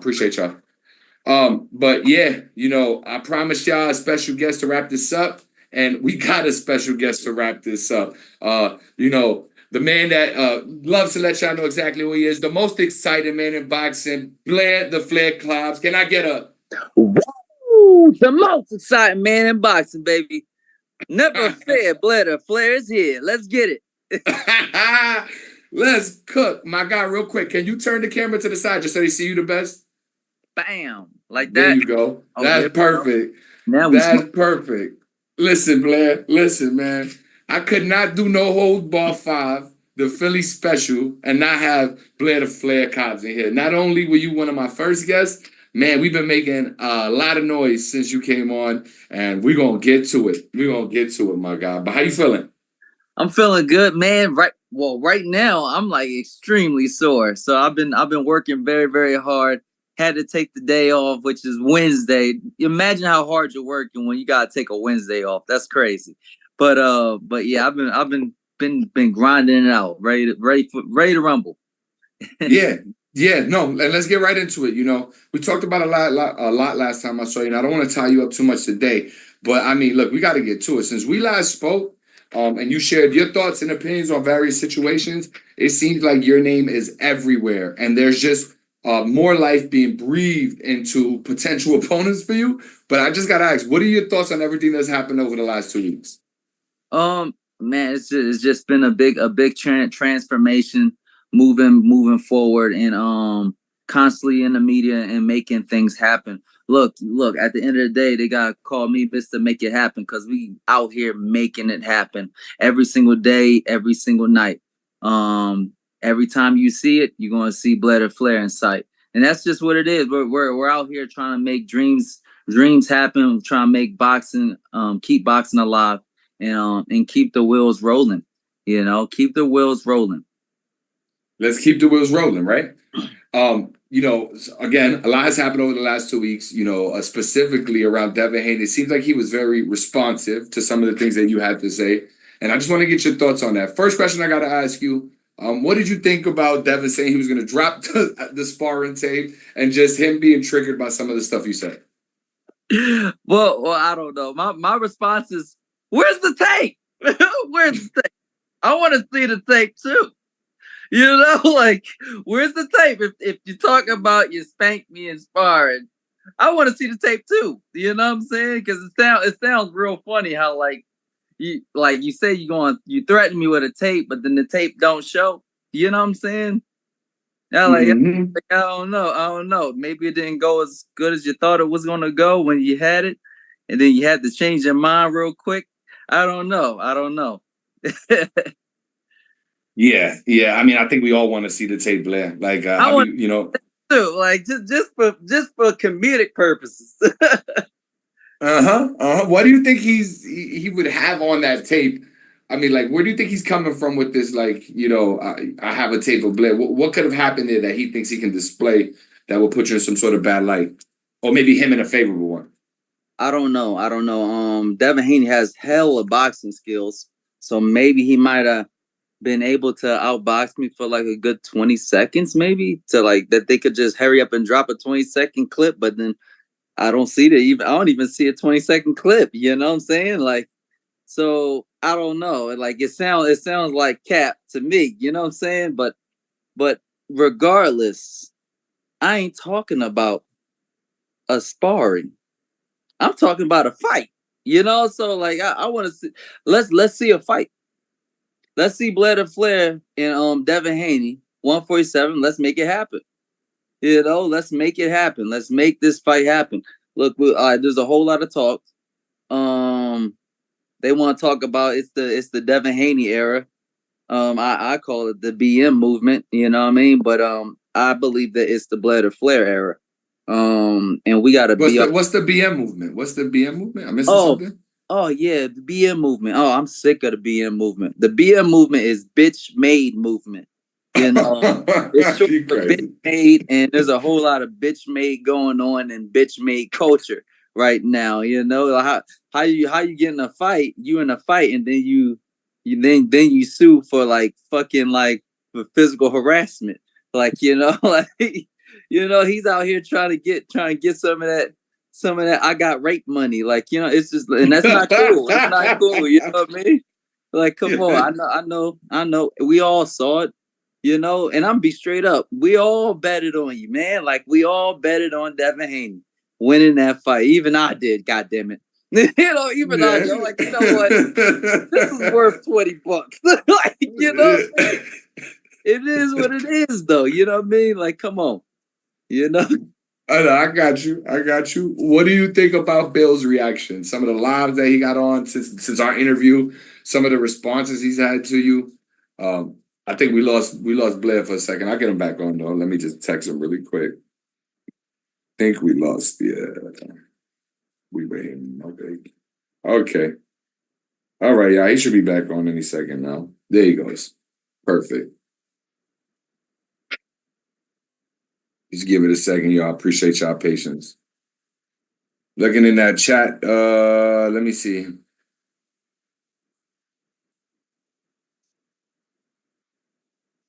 Listen, Danny the Great, you put a question in there about to ask Blair something, but I can't understand that question. If you want to rewrite it, I'll ask him in a second. All right, Blair, you back with us. So anyway, yeah, I was just and thank you for hopping back on, G. Appreciate that. Yeah. What was your thoughts about some of Bill's reaction? I've been looking for him on Instagram. I don't know if something happened with Bill. Did you get Bill banned from IG? I don't know what happened with that IG situation. You know what I'm saying? Like, I just think it's funny. You know what I mean? Like, what happened now, man? Like, I don't know. But yeah, what do you think about him? He's under investigation for capping. Like, so I don't know. Like, you know what I mean? Or maybe I don't know what's going on. Maybe he had a thing with Devin, and he had a couple rounds with himself and knocked himself out and thought, you know what, maybe he just doesn't have it for Blair the Flair. Got you. Did anything he say at all bother you? No, it's hard to say anything to bother me right now. You know what I'm saying? I'm the guy, man. I'm the guy that's always talking. You are talked about right now, my friend. Like I can't believe it. And look, man, I think it's dope because at the end of the day, it's my belief Devin obviously needs a comeback fight. I mean, it's not my belief; it's a fact. Devin needs a comeback fight. I don't know that 140 is a weight that he was made for. If he gets a championship fight at 147, that makes sense. If he doesn't, Blair versus Devin Haney or Devin Haney versus Blair before somebody thinks I'm putting that in any order for any reason. Whatever you want to do, those two fighting is a dope fight. And for both of you. And, I've been seeing polls online. We have a collaboration post that we shared. Thank you very much for that, Blair. I've seen other people run them. It's looking like the general public right now, as far as the voting that I've seen favors you at a 75% clip. Do you think you would be the favorite if you fought Devin Haney? I mean, it'd definitely be a first. I mean, I'm never really the favorite for anything, but I really don't care. You know what I mean? Look, the boos, the woos, I love you all the same. You know what I'm saying? I love you all the same. As long as you're tuning in. And it's not even just about your dollars, it's about me putting on a big performance and giving you a crowd pleasing time. I need people to be back in love with boxing. I loved, like, remember 2007? remember what like the Floyd era, where like the real Floyd era, where like when he fought like Oscar De La Hoya, Ricky Hatton. I want people to fall in love with boxing just like that.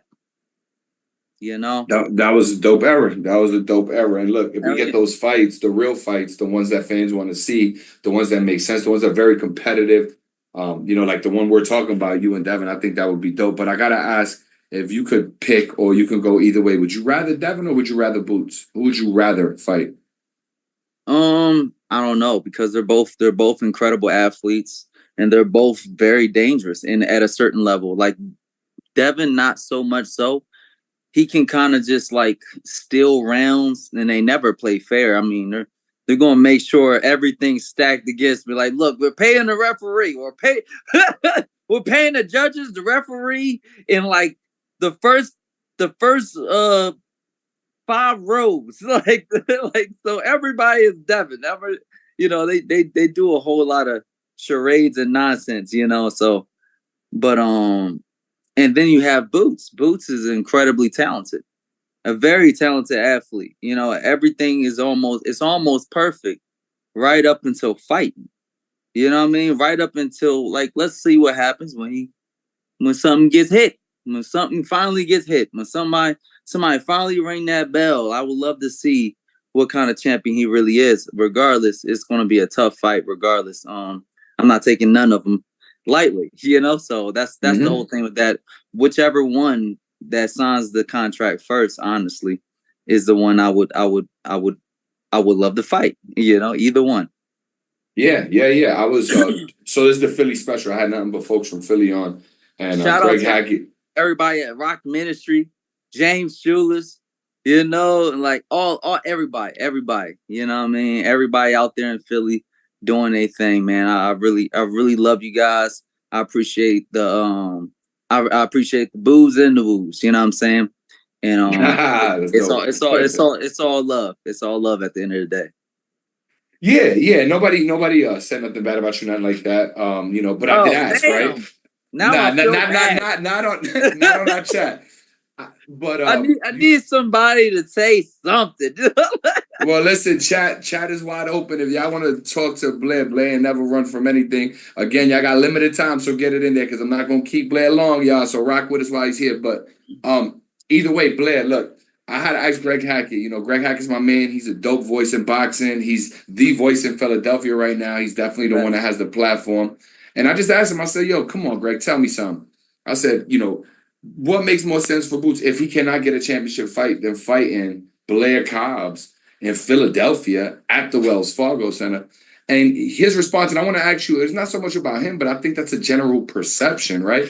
He says something along the lines of, like, you're just not viewed as being a Philly fighter. He said you don't look like you're from Philly. So, like, I got to ask you, why do you think people don't automatically link you with Philly like the way you would want to, especially considering that you rep it? And what does it mean when somebody says you don't look like you from Philly? I got to understand that better. I mean, damn, does Kevin Hart look like he from Philly? Does Will Smith look like he from Philly? God damn. Like what? Because I don't grow a full fucking beard?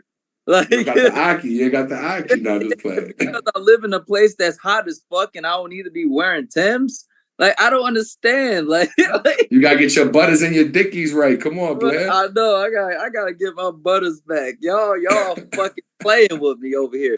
I need to get back over there and start regulating on these niggas, like, for real. Like, Why do you think it is that you don't get that Philly association off the bat? Like, or that do you think the city appreciates you as much as you would want them to?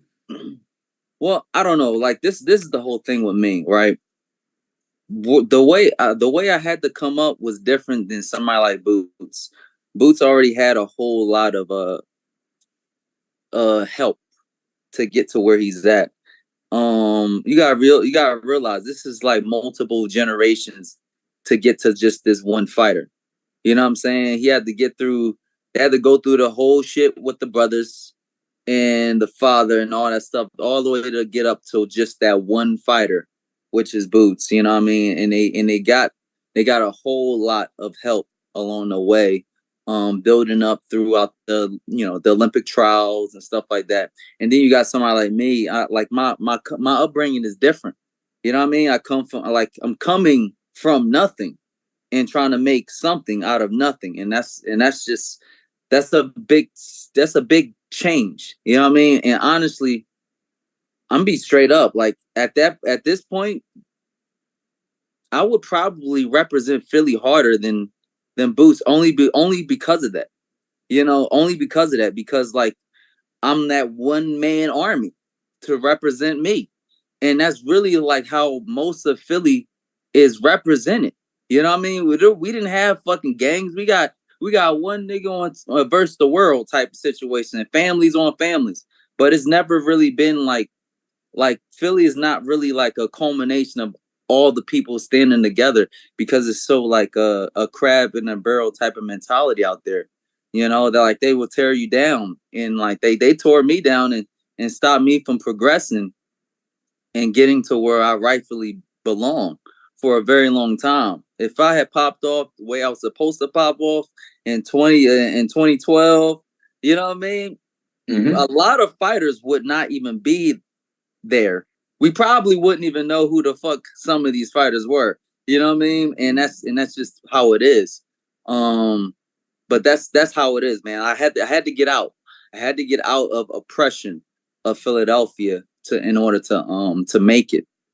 You know, and that's kind of like how sometimes you got to do that. You got to leave in order for you to get something and bring it back home. And that's what I strive to do. I strive to get out, make something of myself, and bring something back home.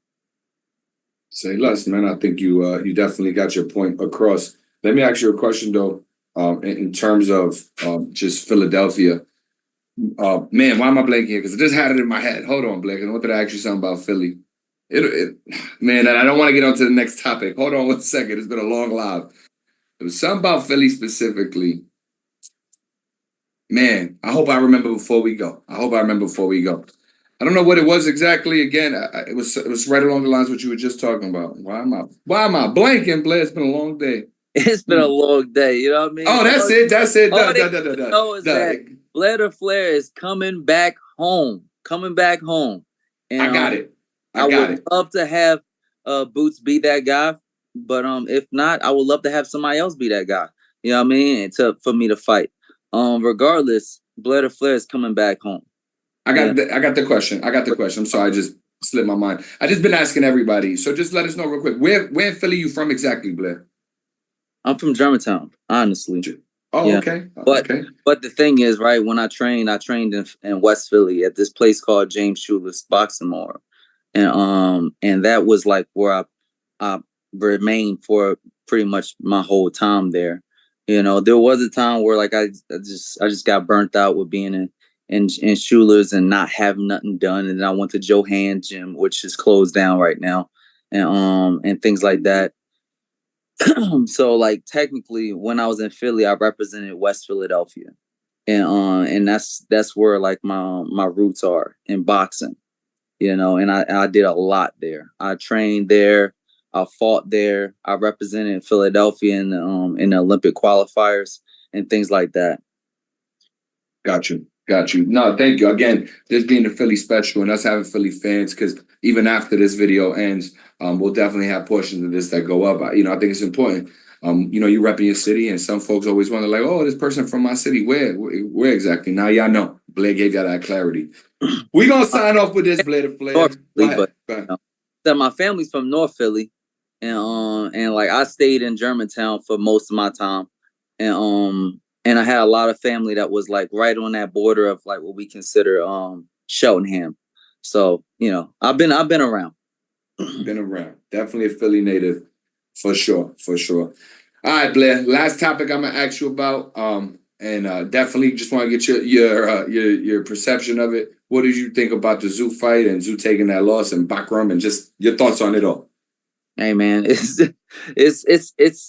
what happens in the game, man. Like you win, you lose, but it's not even really about losses. It's really about how you take your loss.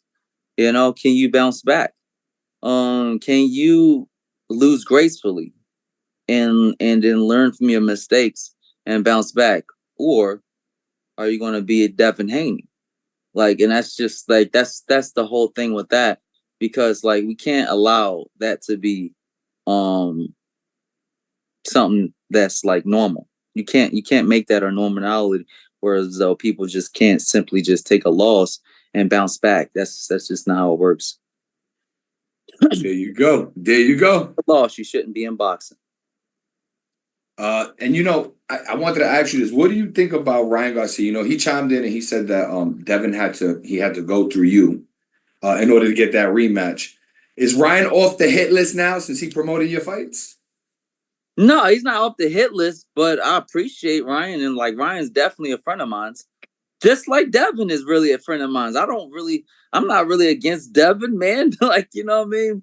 I'm not against Devin. I'm not against Bill. And honestly, I have nothing but respect for them. I just don't agree with how they handled themselves to defeat, you know? And like, I just wish they did things better. You know, they just do things better than that. You know what I mean? Like you guys can be men and handle things like men. And if you lost, acknowledge your loss and bounce back. Even when I got slotted, I didn't go that damn hard. You know what I'm saying? I was like, look, watch this. I'm gonna prove that that's a fucking fluke. I'm gonna prove that shit was false evidence of like somebody that I'm not. You know, and the thing is, I would love to see Devin come back and prove that that's false. But that's only going to happen if you stop with the shenanigans. You know, stop suing and causing people more commotion and this and that. Stop blaming everything on Austrian and just fucking fight. Just fucking fight. Like, look, okay, these were fucking tainted fucking supplements. Okay? Now, we already got the fight dissolved as if it never happened when everybody saw it. Now, let's fight again. Let's do a redo. You know what I mean? And what better to have that redo with Blair The Flair, because that's what I had to do.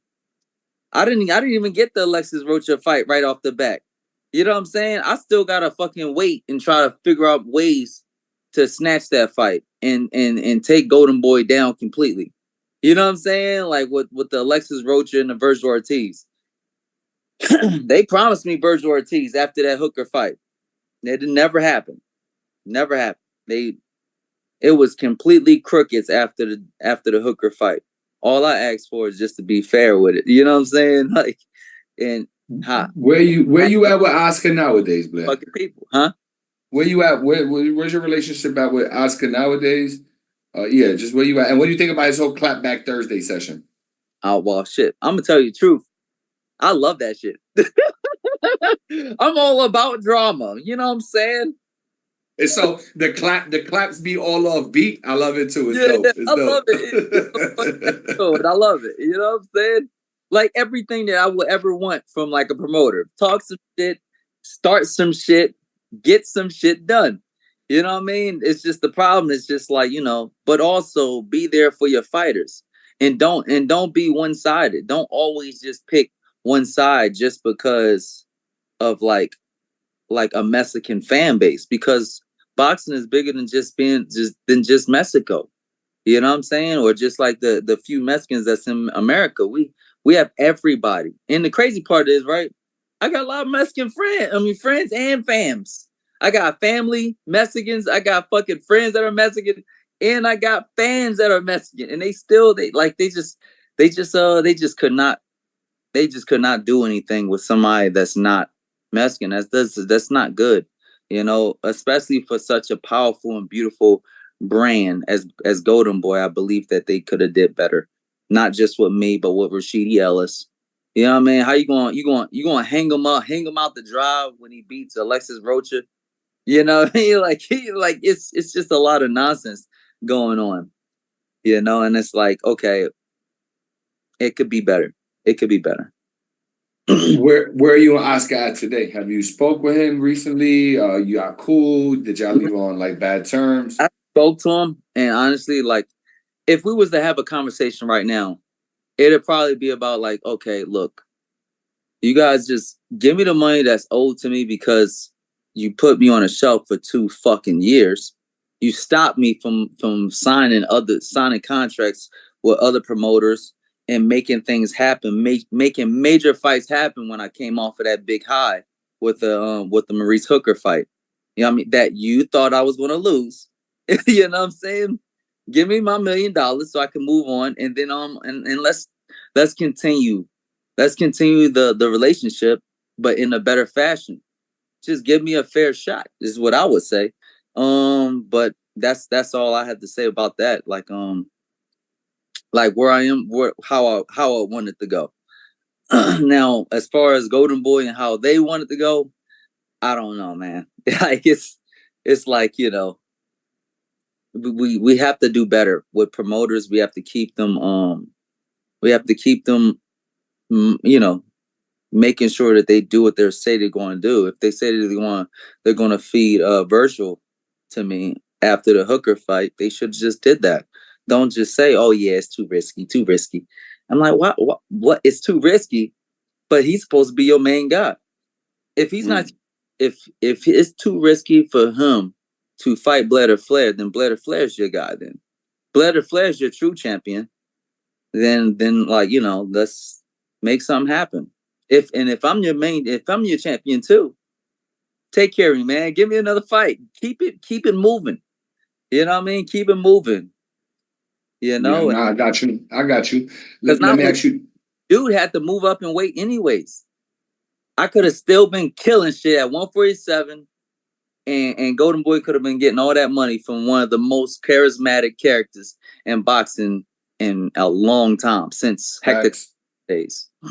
Ooh, shout out to Camacho. Now you speak. Come on, Blair. Don't be speaking to my heart, bro. That's one of the Ricans. Oh, man. I love Puerto Rico and I love the Ricans. I love the culture and I love the people. And like, actually, I'm gonna be going to Puerto Rico pretty soon. And are you coming for the fight in December? I don't know. I might come to the fights in December. Line it up. Come through Richardson Hitchin Week. To Puerto Rico, and it's gonna be great. Well, next week. And it's gonna be great. Oh, you said next week you had it out there. Yeah, there's a convention and all that good. Oh, no doubt.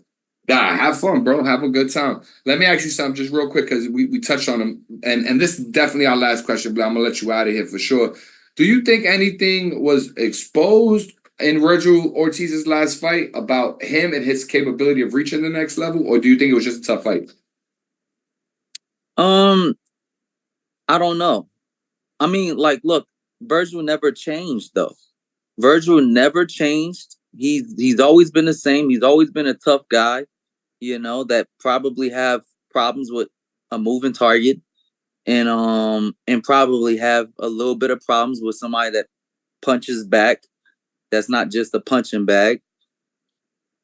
But like, does that stop him from being a champion? I don't think so. Mm-hmm. I think that like he still is a quality fighter, and at times deserve everything that's given to him. It's just Blair The Flair is supposed to be given to him. He needed a real test, you know, whether he fail or succeed, it doesn't really matter. You know what I mean? He can still be great in his own way. Look, losing to me ain't going to kill his career. He could have just moved on, moved up in weight class, said, "Oh yeah, the weight killed me," which they'll come up with something. And but now, you know, now we'll never see that, and we'll never see somebody like that be tested to a degree where we get to see those colorful linings of like of who he actually is. And that's why we watch boxing, because we want to know the truth, but we ain't been seeing the truth. Gotcha. Man, kicking them facts like always. Blair The Flair Cobbs, I got to tell you, thank you again for joining us on FightHype. I mean, we wishing you nothing but the best. It seems like the momentum and the buzz is building. I hope the pressure gets kept on and you get a big name fight, because you definitely have earned that, and you're at the point of your career where we want to see you. Only names you took, you got the W against AB, And we want to see that keep going that way for you. And, you know, I wish you nothing but the best of luck. And I hope that Devin Blair is a fight in 2025. But no matter what, success, brother, always, man. Appreciate your time. Absolutely, absolutely. Thank you for having me on. Nobody does it better than FightHype. It's Blair The Flair, the most exciting man in boxing. Check me out on Instagram, Twitter, Facebook at Blair The Flair for more exciting content. Official BlairTheFlair.com. Woo! Because nobody. My man. Appreciate you, G. I'm going to get up and try to holler at you, Blair. Absolutely. Thank you for having me on. Yes, sir. Yes, sir. All right. Man, we cooked. We cooked today, chat. We got everybody that we cooked for y'all, you know, from Philadelphia in the building. I mean, damn, man. Greg Hackett came through, gave y'all some dope insights. JYD just put y'all onto a dope fighter, a dope person from Philadelphia who's putting on. We gave y'all Tah Smalls. Come on, what kind of insight was that like, right? A dude that's right there with boots. We talked to Damon Feldman. He gave us insight about what he's got going on and what's popping with his brother, Conor McGregor, all kinds of stuff, man. We talked about all kinds of stuff. My man, Johnny Rocket, and his son, Johny Rivera, different breed. Come on, super skilled fighter, great background. Just brought them all to you. And then we ended with Blair The Flair. And I hope you guys know that that's exactly what you can expect. Excuse me, I need something to drink. I've been talking so long. That's what you can expect on No Holds Barred. Nothing but the best. This is just the beginning. We already got other episodes cooking. So what I'll tell y'all, chat, is I appreciate y'all time. We've been here for a while, so I'm going to peace out. I was watching the chat. I don't think there's too many real questions that we missed. A lot of stuff got asked. But keep rocking with us. Stay in tune. And we see y'all back in the kitchen real soon. Y'all ready? Y'all ready? Oh, yeah, that's right. That's right. One more thing. We got something coming real soon. So for everybody in the chat, you disagree with me? You think I'm bugging? He's crazy? Hell no. Let me holler at Kev one-on-one. You're welcome. You're more than welcome. I got a new chat coming. I got a new show coming. I got a new show coming called Respectfully. That's what it's called, Respectfully. So we're going to get on there. I'm going to invite y'all in. Y'all could come on, join on video. I encourage that. You don't have to. You can just hit the link. It'll be shared in the chat. You can join, just do audio. But look, man, come on, open that camera up, and let's chop it up and disagree. If we do, we might align. But if we disagree, let's do it. Let's just do it respectfully. So I appreciate y'all. I look forward for that. The graphic could be out there soon. Can't wait to chop it up with some of y'all. So yeah, be on the lookout and definitely join us on that next episode of No Holds Barred, but for sure on that first episode of Respectfully. I appreciate y'all time. Again, this is FightHype, and we out. Peace.